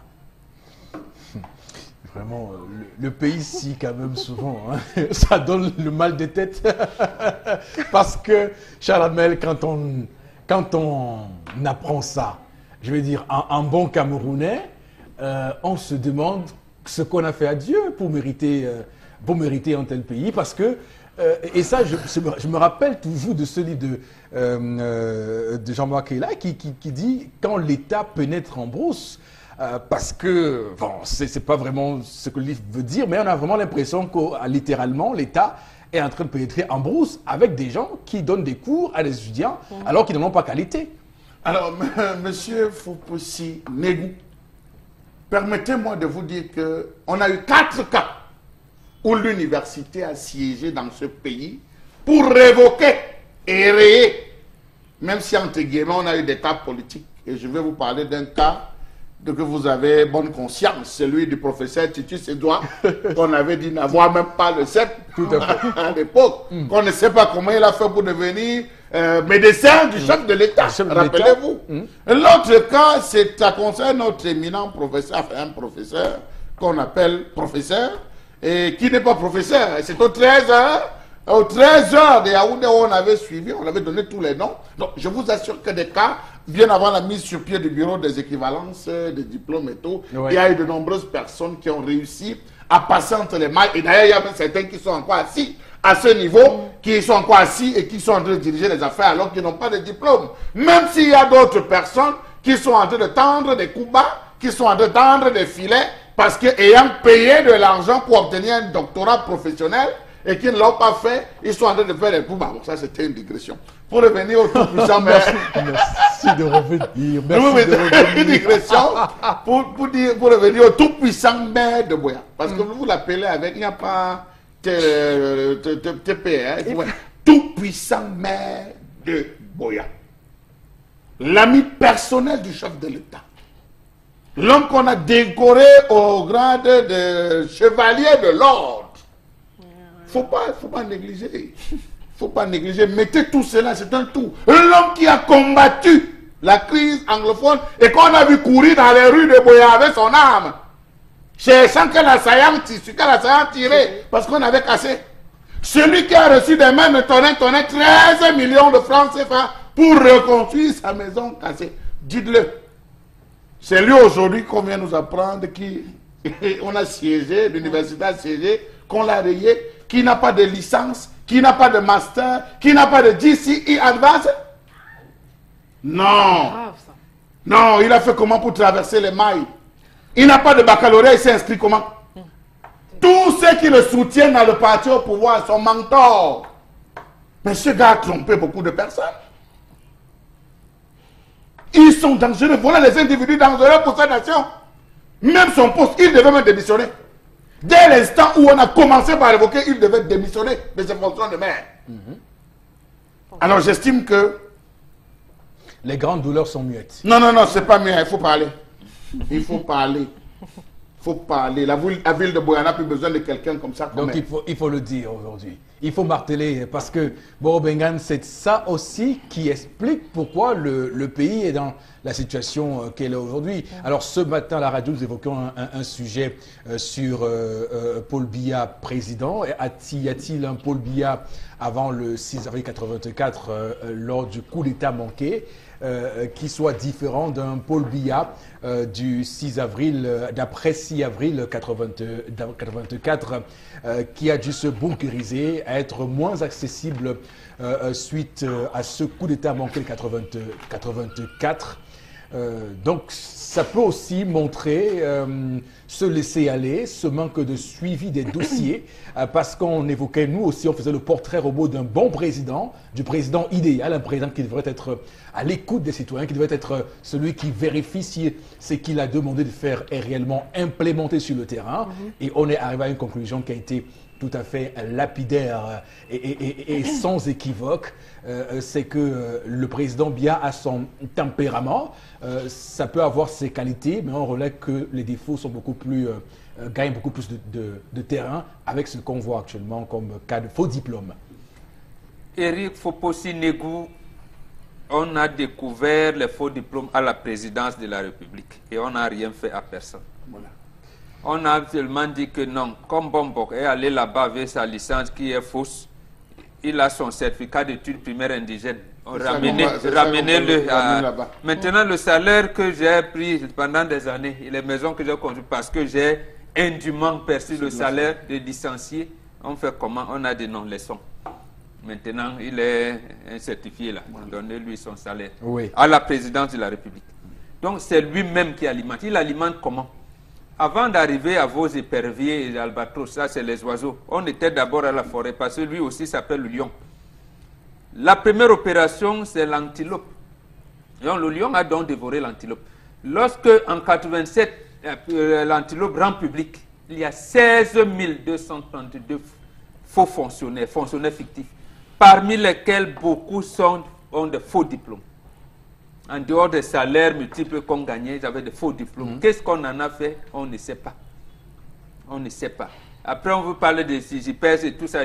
Je ne sais pas. Là, vous pouvez me dire, voilà, parce que moi, je ne suis pas, vous savez ce qu'il en est. Oui. Donc, en fait, le chef de l'État n'avait pas voulu prendre les manettes du pouvoir. Il n'a pas voulu le prendre. Quand on va nous rafistoler l'entourage, ce n'est pas l'entourage, c'est lui-même. Mais il y a cette thèse qui nous dit que le président a dû changer sa manière de gouverner, a dû changer son rapport au pouvoir au lendemain du 6 avril 1984. Est-ce qu'on a lancé la théorie du complot? Oui, qui a, semble-t-il, fait bouger des lignes, même dans son entourage, où il a estimé qu'il y avait des gens qui avaient été des traîtres et qu'il fallait maintenant faire confiance à une garde rapprochée, beaucoup plus... Créant une multiplicité de barrières entre lui, ses proches collaborateurs, les membres de sa famille, ses amis et l'extérieur. Non, je pense plutôt que ce n'est pas vrai. Ce qui est vrai, c'est que le chef de l'État avait un seul ami. Son camarade ici s'appelait Dr Joseph Ofé. C'était un chirurgien dentiste installé à Yaoundé. Il allait à vélo avec lui régulièrement. Il n'allait pas avec tout le monde. Là, quand nous on était là, on le voyait. Ce n'est pas un président qui est avec le public, il est avec son peuple. Depuis même le secrétariat général du ministère de l'Éducation. Ou bien depuis qu'il était avec Eteke Boumouan à l'époque. La preuve, voilà, il n'a jamais été élu membre du comité central de l'UNC, qu'on ne vous raconte pas. Ce qui a amené le chef de l'État à se bunkériser davantage. Oui, il s'est bunkérisé. Et je prends là les propos de maître Gérard Volbert, qui était ici, l'ami de Moutoma. Il nous a dit que au fur et à mesure que vous vous éloignez du palais de l'unité, vous êtes coupé de l'information. Oui. Donc, bunkériser comment? Le chef de l'État n'a pas su gérer la crise qu'il a provoquée lui-même entre son illustre prédécesseur et lui. C'est tout. Il fallait qu'il laisse... Voilà. Vous nous rappelez la date de 75 à Douala, lors du congrès de l'UNC Parti unique à l'époque, où il propose d'ailleurs... Voilà, par exemple, il vient, secrétaire général à la présidence de la République, délégué du Dja Lobo au congrès, parce qu'il est haut fonctionnaire de la République, ce n'est pas parce qu'il est militant de base. Il vient avec une proposition de résolution. Il dit que le président de la République ne peut plus être président du parti. Les deux contradicteurs, il y en a un qui est vivant encore, Delphine Tianga. Au nom des femmes de l'Union nationale camerounaise, au FUNG, il dit que non, vraiment, le Cameroun a son guide éclairé. Deuxième contradicteur, il est décédé par son âme. C'était le chancelier de l'université fédérale à l'époque, Béla Mbappé. Voilà, je dis que l'intelligence camerounaise a dévolu sur Aïdjo, qui est le guide éclairé, qui est. D'accord. Mais sauf que, bien, il sort encore, n'est pas élu membre du bureau politique, ni même du comité central. Il est premier ministre en charge de l'économie le 30 juin de la même année. Oui. Donc, quand la crise commence, il y a un changement de pouvoir. Et puis le 20 août 83 aussi. Voilà. Non, avant le 20 août, c'est-à-dire quoi? Il fait un remaniement ministériel samedi le 18 juin 83. Il enlève 6 barons du régime. Oui. Notamment Samuel Boa à l'agriculture, qui devait amener le projet de, quand vous entendez parler d'un seau, ici à Santou, il y avait le projet de Mbonso dans le département de Ndonga Mantoum. Et dans le Mboui, et le projet dans le CAM, Yabassi Bafan, il enlève du gouvernement, Samuel Leboa à l'agriculture, Minata ici Vodor, et Teme Oloatanas à la santé, Amadou Mustafa à l'urbanisme et l'habitat, Guillaume Bouélé, information de la culture, et Teme Oloatanas qui était à la santé. Oui. Il les enlève et il crée un faux coup d'État en 83, malheureusement. Le 20 août 83. Le 20 août 83, on dit du Cameroun. voilà, on voulait le tuer au cours de cette finale, alors qu'il n'en était rien. Il n'en était rien. Et le 23, quand il annonce, il crée 10 provinces, il pas de 7 à 10. Et c'est là où le Cameroun, en fait, par la contradiction que le chef d'État lui-même n'a pas su gérer, arrive dans le vrai coup d'État de 1984. Oui. Quand ça, c'est un vrai coup d'État, on commence à soupçonner Yidio, il est là, il n'est pas là. On n'a même jamais enquêté dessus. Mais on est resté avec les déclarations officielles qui disaient qu'Aïdjo était derrière. Mais il n'y a pas de preuve tangible qu'Aïdjo était jusqu'à derrière. présent, le corps du président, le corps du président Aïdjo est toujours à Dakar au voilà, Sénégal, il s'est donc retiré en attente de rapatriement au Cameroun. ce jour-là et c'est fini. Laissant la place aux mains et Clément de détourner. Voilà. Donc, tendance, là on a essayé de décortiquer la gouvernance vue par Paul Biya, le président camerounais, depuis 1982. On s'est rendu compte qu'il y a quand même une bunkérisation et un éloignement des populations qui fait en sorte que les gens se voient le pouvoir de faire ce qu'ils veulent, ce qu'elles veulent lorsqu'elles sont à des postes de décision. On prend un exemple, on peut être sur ce plateau, on demande aux gens que pour être sur le plateau, il faut avoir tel diplôme, tel diplôme, tel diplôme. Mais une personne vient falsifier, vient dire que ok, moi j'ai tel diplôme pour pouvoir mentir sur ce plateau. Et on se rend compte bien après, des années après, que la personne n'avait aucun diplôme, dont le Cameroun est aujourd'hui plongé dans ce type de problème, de phénomène qui a touché même la présidence de la République. Tu imagines le haut lieu de pouvoir dans ce pays. À cause de... Vous passez le temps à le mentir, vous passez même le temps à l'escroquer, à l'exploiter, à exploiter son intelligence. On a même su comment quand les gens avaient les faux diplômes. Non, là-bas à l'université où il a on a dit à tout le monde de venir justifier les diplômes. Parce que quelquefois on dit au personnel d'actualiser leurs fichiers. Je croyais qu'il a parlé le faux français, on a compris. Parce que la fille la manque. Elle dit que qu'elle a une maîtrise en comptabilité à l'université. Mais son français, mieux même de moi qui n'avais pas fréquenté. Elle ne connaît pas la différence entre les articles. Elle ne connaît pas la différence entre l'article et le oula. Elle est en train de dire que je l'ai donné. Je l'ai dit que... Parce que oui, ce que dit Tendance est vrai parce que il y a des gens qui achètent des diplômes. Je l'ai donné, je l'ai dit que... Oui. Ça se dit pas en français, madame. On se rappelle que la seule personne qui avait eu à œuvrer dans ce sens, c'était Ndamdoya, avait la colle. Voilà, le ministre Ndamdoya. Il avait la colle. Donc quand tu partais et tu t'amusais, c'était 3 ans. Voilà. Tu prenais 3 ans. Excellent. Et c'est pour ça que le nom ne lui a jamais pardonné. Parce que les premières victimes, c'était ses frères. C'est eux que ça avait pris. Ils ne lui ont jamais pardonné le fait d'être passé à l'éducation nationale. Oui, il avait mis la colle. Donc il faut dire que, non, on est en train de rire, mais je vous assure, je crois qu'il y a des gens et il y a des grosses injustices qui ont été faites à Boya qui doivent être réparées. Absolument. Et ça remonte à 2014. En juin 2014, où le maire, avec cette affaire d'expropriation de près de 2800 hectares, il faut le dire, ça a coûté la tête à un commissaire de police aujourd'hui qu'on a suspendu et qu'on n'a jamais réhabilité. Il faut le dire.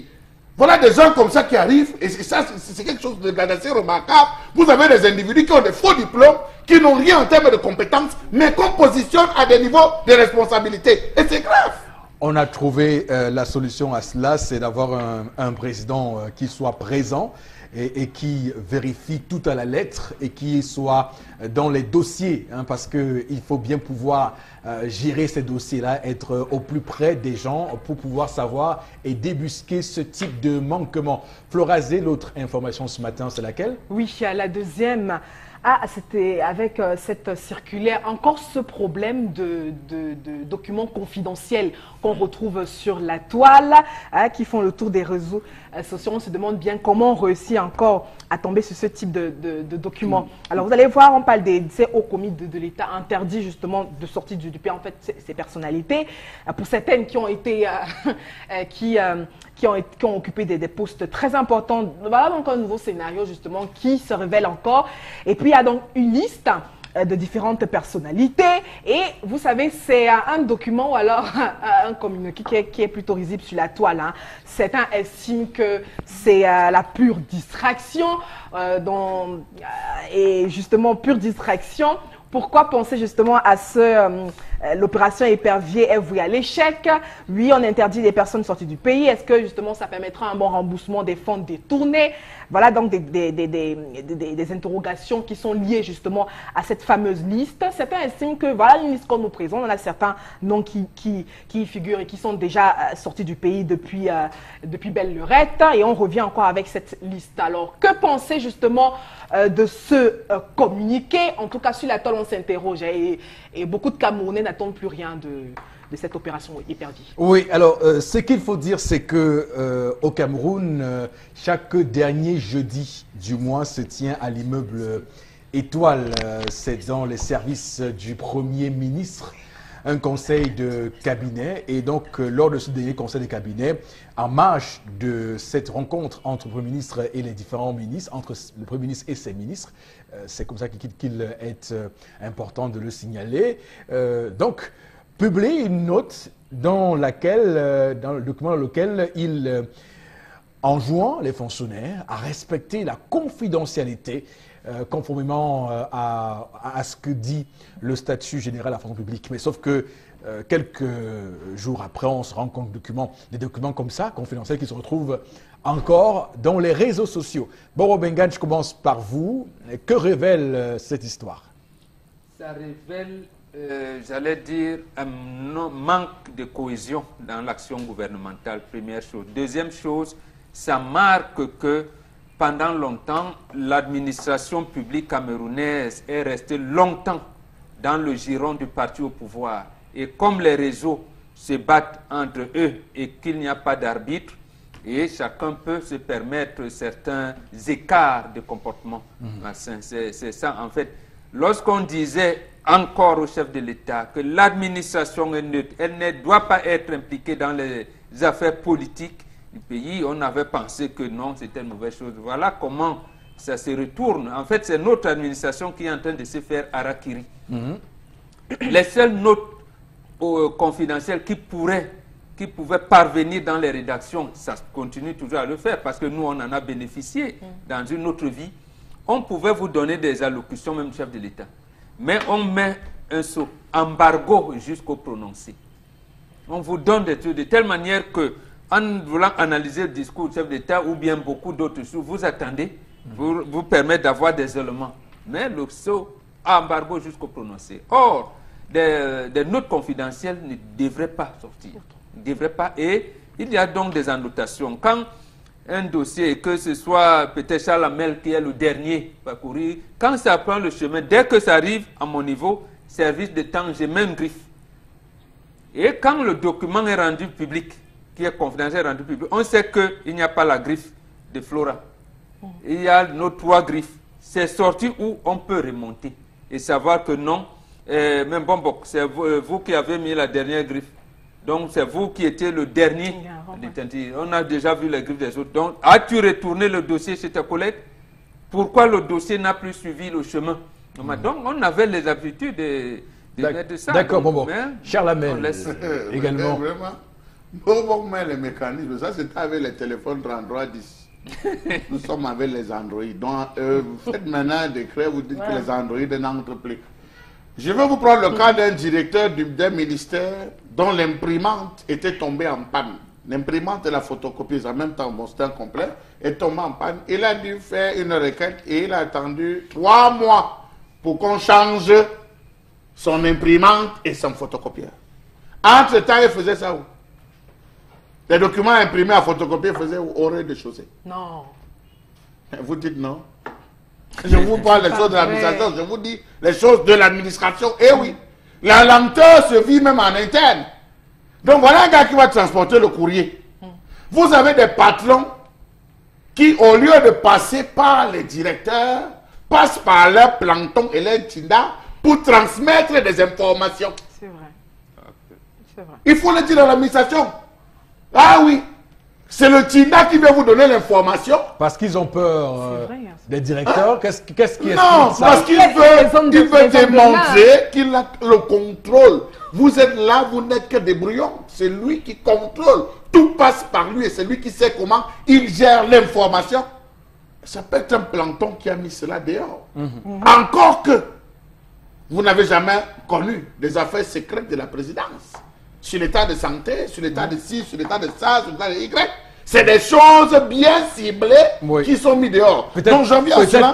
Peut-être, bon, moi, sincèrement, ma vision de l'histoire, c'est que il est quand même déjà, parce que lorsqu'un fait arrive une fois, 2 fois, la 3e fois, c'est plus un fait isolé. C'est plus un cas, c'est plus un cas. Je pense que les documents du DGSN commencent déjà à trop se retrouver dehors.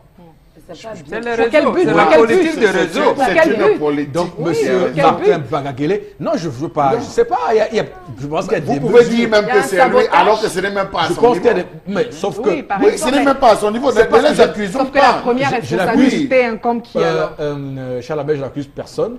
Je demande juste au délégué général national de revoir peut-être de resserrer de resserrer, de revoir le cheminement de ces différentes notes et messages portés, parce que ça commence à faire beaucoup, ça commence à bien faire, comme dit Florazé. Mais vous savez que quelque part aussi, ce que Mbombo parle, et il aborde la question de l'universalité de la défense, ça joue aussi en leur faveur, du fait que quand on dit que tel est interdit, ça devient être tout le monde qui est aux aguets. Si on le voit passer les photos, Facebook, on l'a vu à tel niveau. Ah oui, l'universalité de la défense, on ne peut pas tout de go accuser aussi ce procédé parce que chacun d'entre nous a son rôle à jouer. Rappelez-vous, je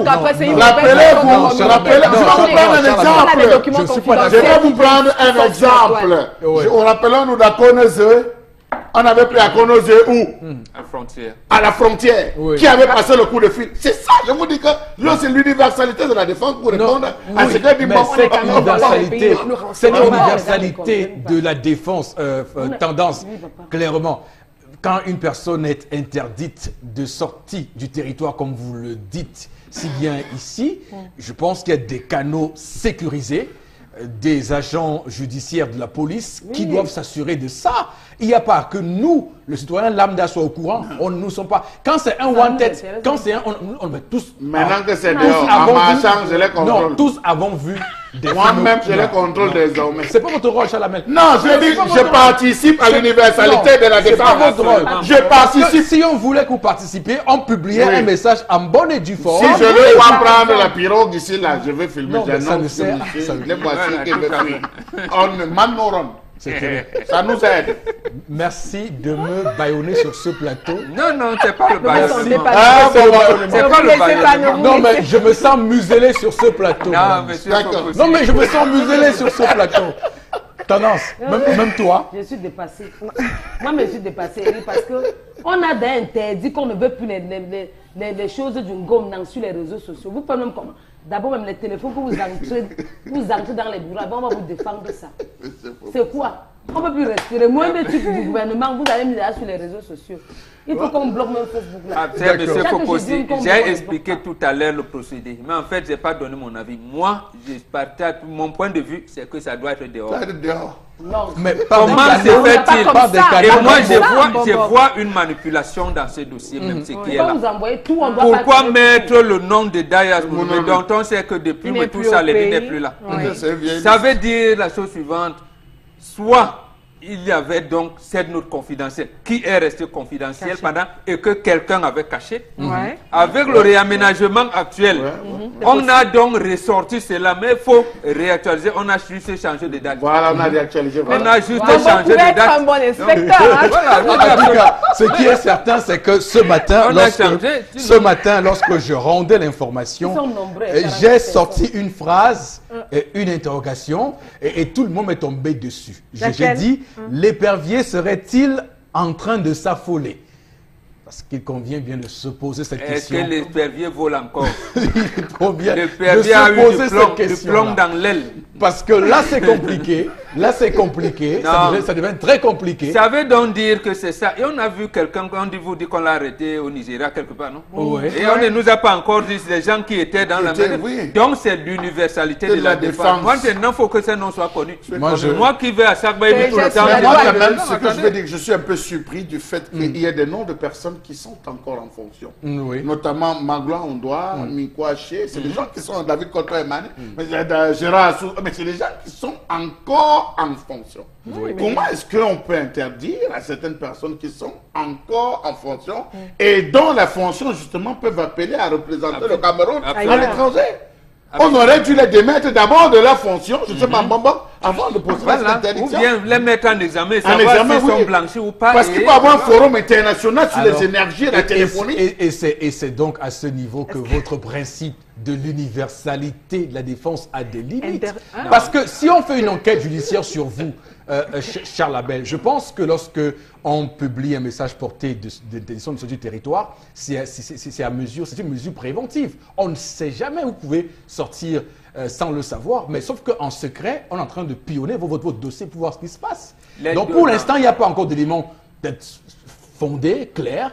Les gars sont au courant, ils vont chercher à torpiller les enquêtes par des moyens dont je ne sais pas. Donc c'est compliqué. Notre, tu tiens encore. C'est la machine administrative qui est grippée. Charles Amel a donné un cas tout à l'heure.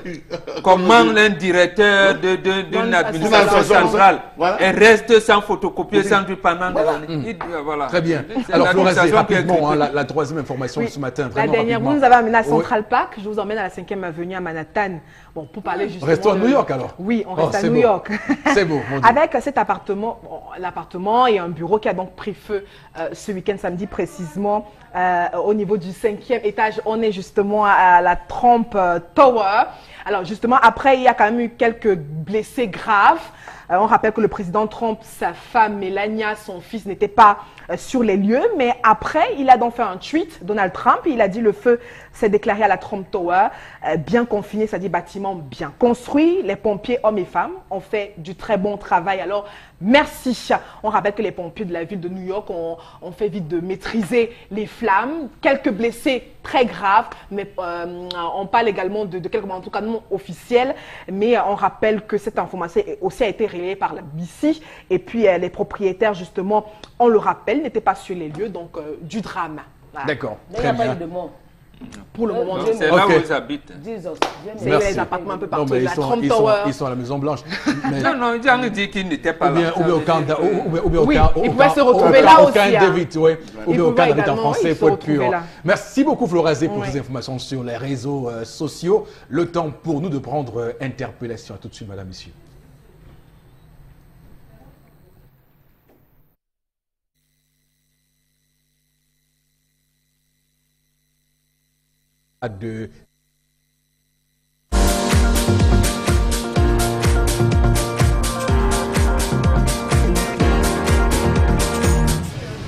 Pour moi, l'idée de développement pour notre pays, c'est le fait que chez nous, nous sommes toujours renfermés. Oui, dans le sens où il y a les microfinances qui pouvaient aider les jeunes. Les jeunes ne savent même pas que ces microfinances sont faites pour les aider. De deux, les jeunes sont paresseux. Ils attendent toujours qu'on vienne les bousquer. Alors, par exemple, dans le secteur de l'élevage, vous voyez, c'est un secteur un peu élargi. Et il y a certains domaines dedans où même seulement avec 50 000, vous développez, vous devenez quelqu'un.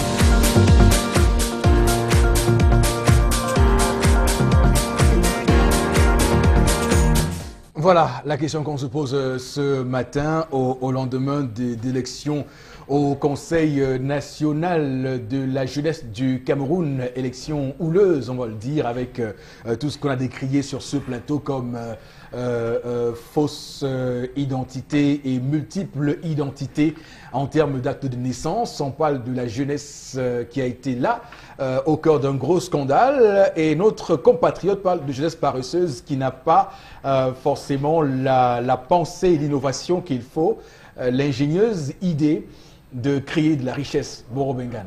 Moi, je ne pense pas. Oui. Je ne pense pas. Disons plutôt que nous avons une administration qui ne veut pas faire la promotion des jeunes, qui, j'allais dire, qui sont engagés dans l'épanouissement, leur propre épanouissement, l'épanouissement du pays. Prenez seulement ici, si vous allez regarder les niveaux des mémoires soutenues à l'UIT de Douala, à l'ESSEC, à Polytechnique à Yaoundé, dans des écoles de médecine, de pharmacie, pourquoi on ne peut pas les encadrer?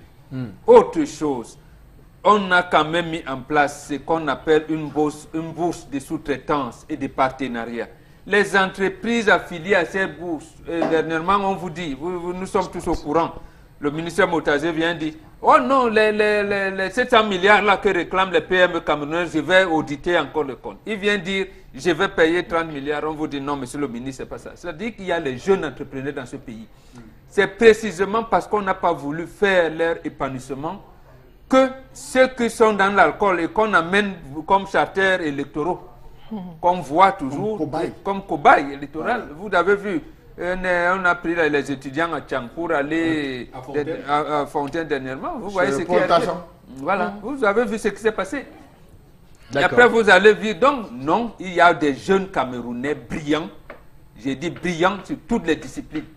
Moi, j'aime citer l'exemple de la première promotion des ingénieurs à l'université de Douala. Oui. 4 gars viennent vous dire, nous, on va transformer les déchets plastiques en pavés. Est-ce qu'on en parle? On n'en parle pas. Sauf que le concitoyen a soulevé une autre question très épineuse, celle de savoir, il y a des secteurs porteurs comme celle de l'élevage, des petits poulets et tout et consorts. Si aujourd'hui un jeune veut se lancer, est-ce qu'il y a des microfinances qui peuvent accompagner cet individu sans qu'on ne demande des garanties exorbitantes? C'était la question. Là, il a raison, mais le problème réside au niveau des collectivités territoriales. S'il y avait la décentralisation, là, les maires s'occuperaient des problèmes de ces projets-là.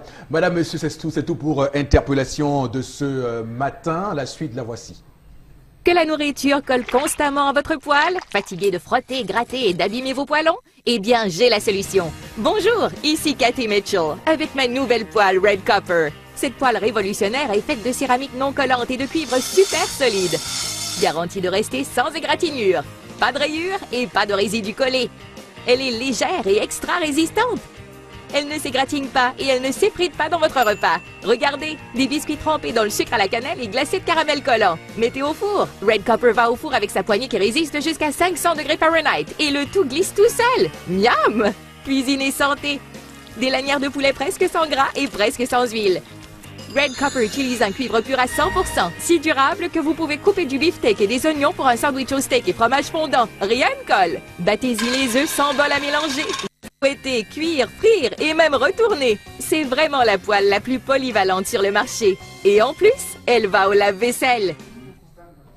Et donc, pour en parler au plateau B, on va accueillir Constilamine, le plus sénégalais des Camerounais. Bonjour et bienvenue. Oui, bonjour Eric, bonjour nos nombreux téléspectateurs qui accueillent encore ce lundi matin le concept Salaka qui leur permettra encore et encore de passer leur commande sur les poêles Red Copper et la paire de gants Super Gants. Alors, chers téléspectateurs, je viens encore ce matin, comme je l'ai si bien dit, pour vous parler de cette poêle révolutionnaire, pour vous parler de cette poêle qui vous donnera, bien entendu, une coloration particulière à votre repas, qui vous donnera bien sûr un goût particulier à vos fritures, qui vous donnera bien sûr une saveur particulière pour ce qui est de la réalisation de vos gâteaux, que ce soit les gâteaux d'anniversaire, les gâteaux de mariage, les gâteaux bien sûr pour un baptême, mais même des gâteaux pour la maison. Bien sûr, oui, parce que cette poêle vous permet également de pouvoir réaliser de très bons gâteaux, des gâteaux très délicieux. Alors, je rappelle tout simplement qu'aujourd'hui, on n'a plus besoin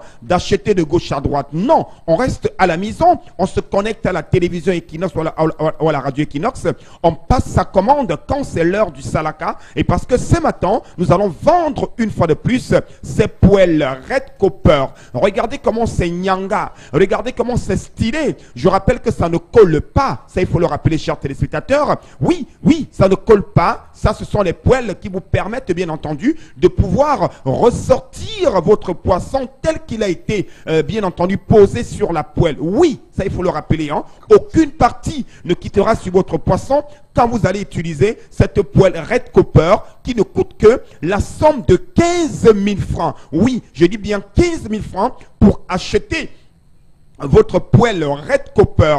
Elle est également médicale. Pourquoi elle est médicale? Parce que nos amis diabétiques peuvent l'utiliser sans toutefois mettre de l'huile à l'intérieur. Oui, c'est la seule poêle qui vous permet de faire des omelettes. C'est la seule poêle qui vous permet de faire frire le poisson. C'est la seule poêle qui vous permet de faire des frites de plantain sans utiliser de l'huile. Expérimentez, vous ne serez pas déçus. Vous savez très bien que le concept Salaka ne vend pas n'importe quoi.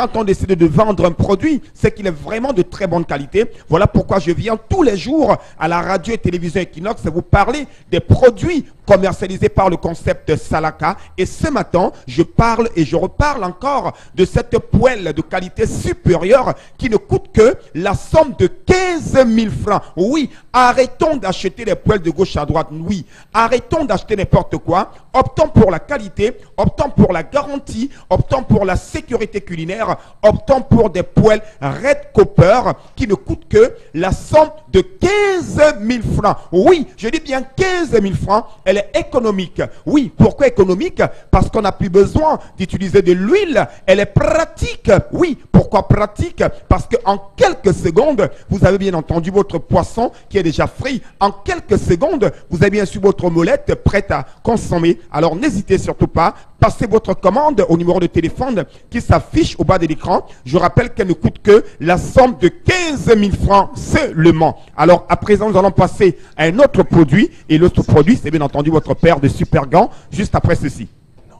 Avant, je me faisais brûler les mains tout le temps pour pouvoir servir tous mes clients. Mais ça, c'était avant de m'offrir ces gants. Et oui Gigi, avec Super Gants, manipuler des casseroles en pleine ébullition, des marmites ultra chaudes, des grillades à la poêle, au four et au barbecue, tout y passe. Et vous n'avez pas tout vu. Fabriqué à base de silicone, Super Gants est anti-brûlure, anti-chaleur et fait gagner du temps.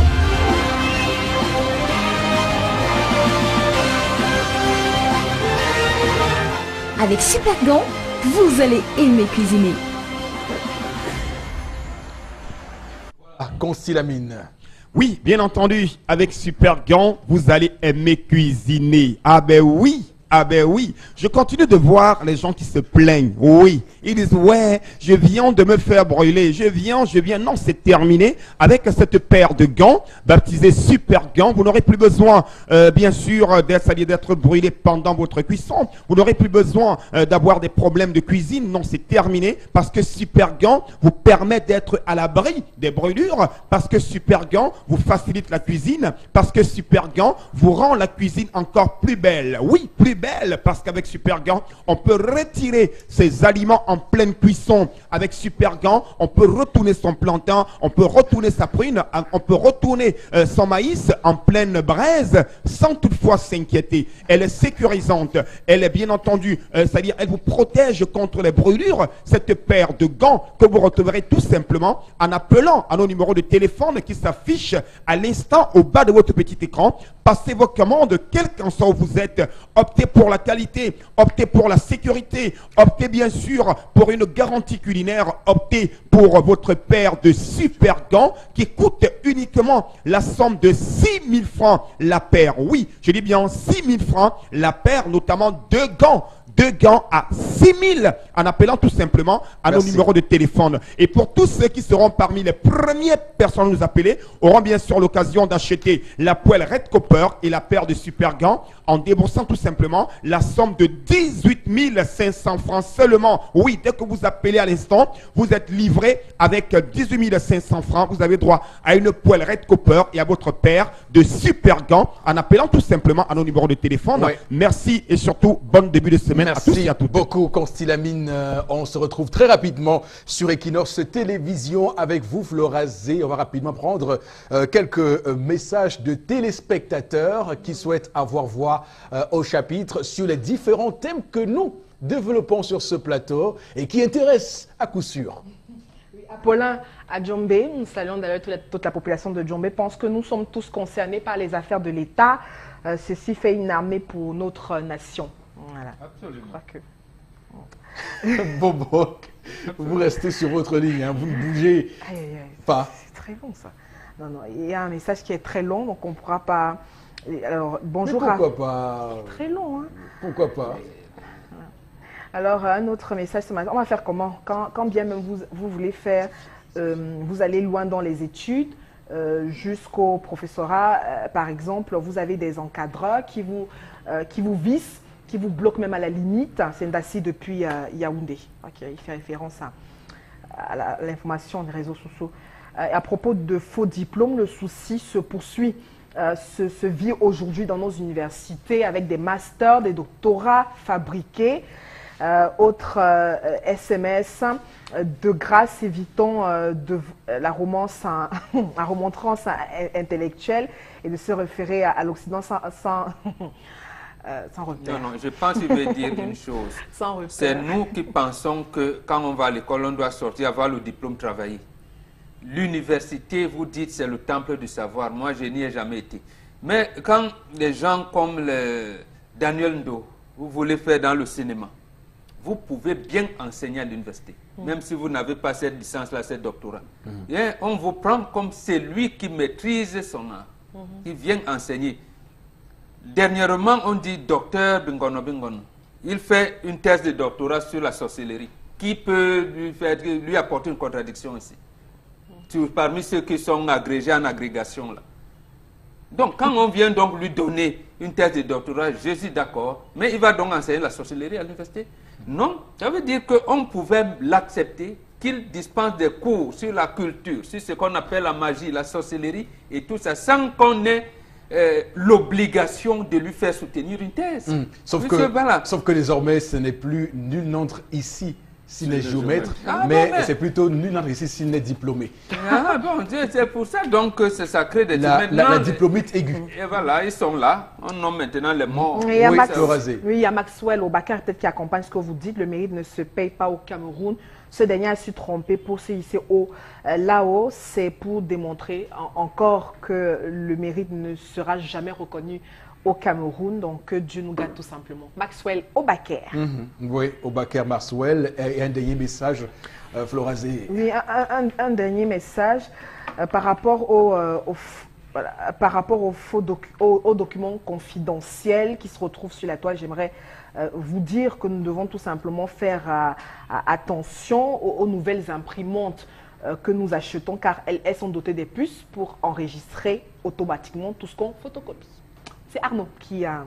En tout cas, non, ça veut dire quoi qu'il en soit, le document peut être rendu public, on vous inculpe alors que vous ne savez rien. Quelqu'un d'autre. Mais en tout cas, l'antique doit devoir travailler là-dessus, quoi qu'il arrive, et prendre en considération ces nouvelles données technologiques qui arrivent au Cameroun. Vous avez les ordinateurs made in Cameroun. Et n'oubliez surtout pas qu'au Cameroun, il y a un terme qui moi m'horrifie, le terme NTIC. On devrait plutôt dire TIC, parce que NTIC, c'est un peu vieux quand même. Donnez-nous des usines.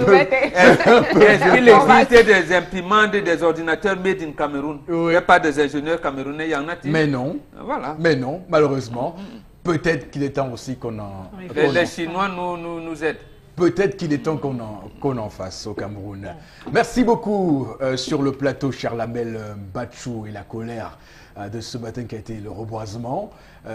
Madame Florazé qui nous a donné à voir et surtout à découvrir avec les réseaux sociaux. Bon, Bengan qui nous a aujourd'hui émerveillé avec justement ce retour sur le 75 et 82, le président Paul Biya et les faits marquants de l'histoire de ce Cameroun, tendance la voyageuse et son histoire très forte de ce matin qui nous a permis de vraiment penser au respect dû aux morts. Madame, Monsieur, tout ce beau monde vous donne rendez-vous demain pour une nouvelle sortie. Que Dieu bénisse le Cameroun.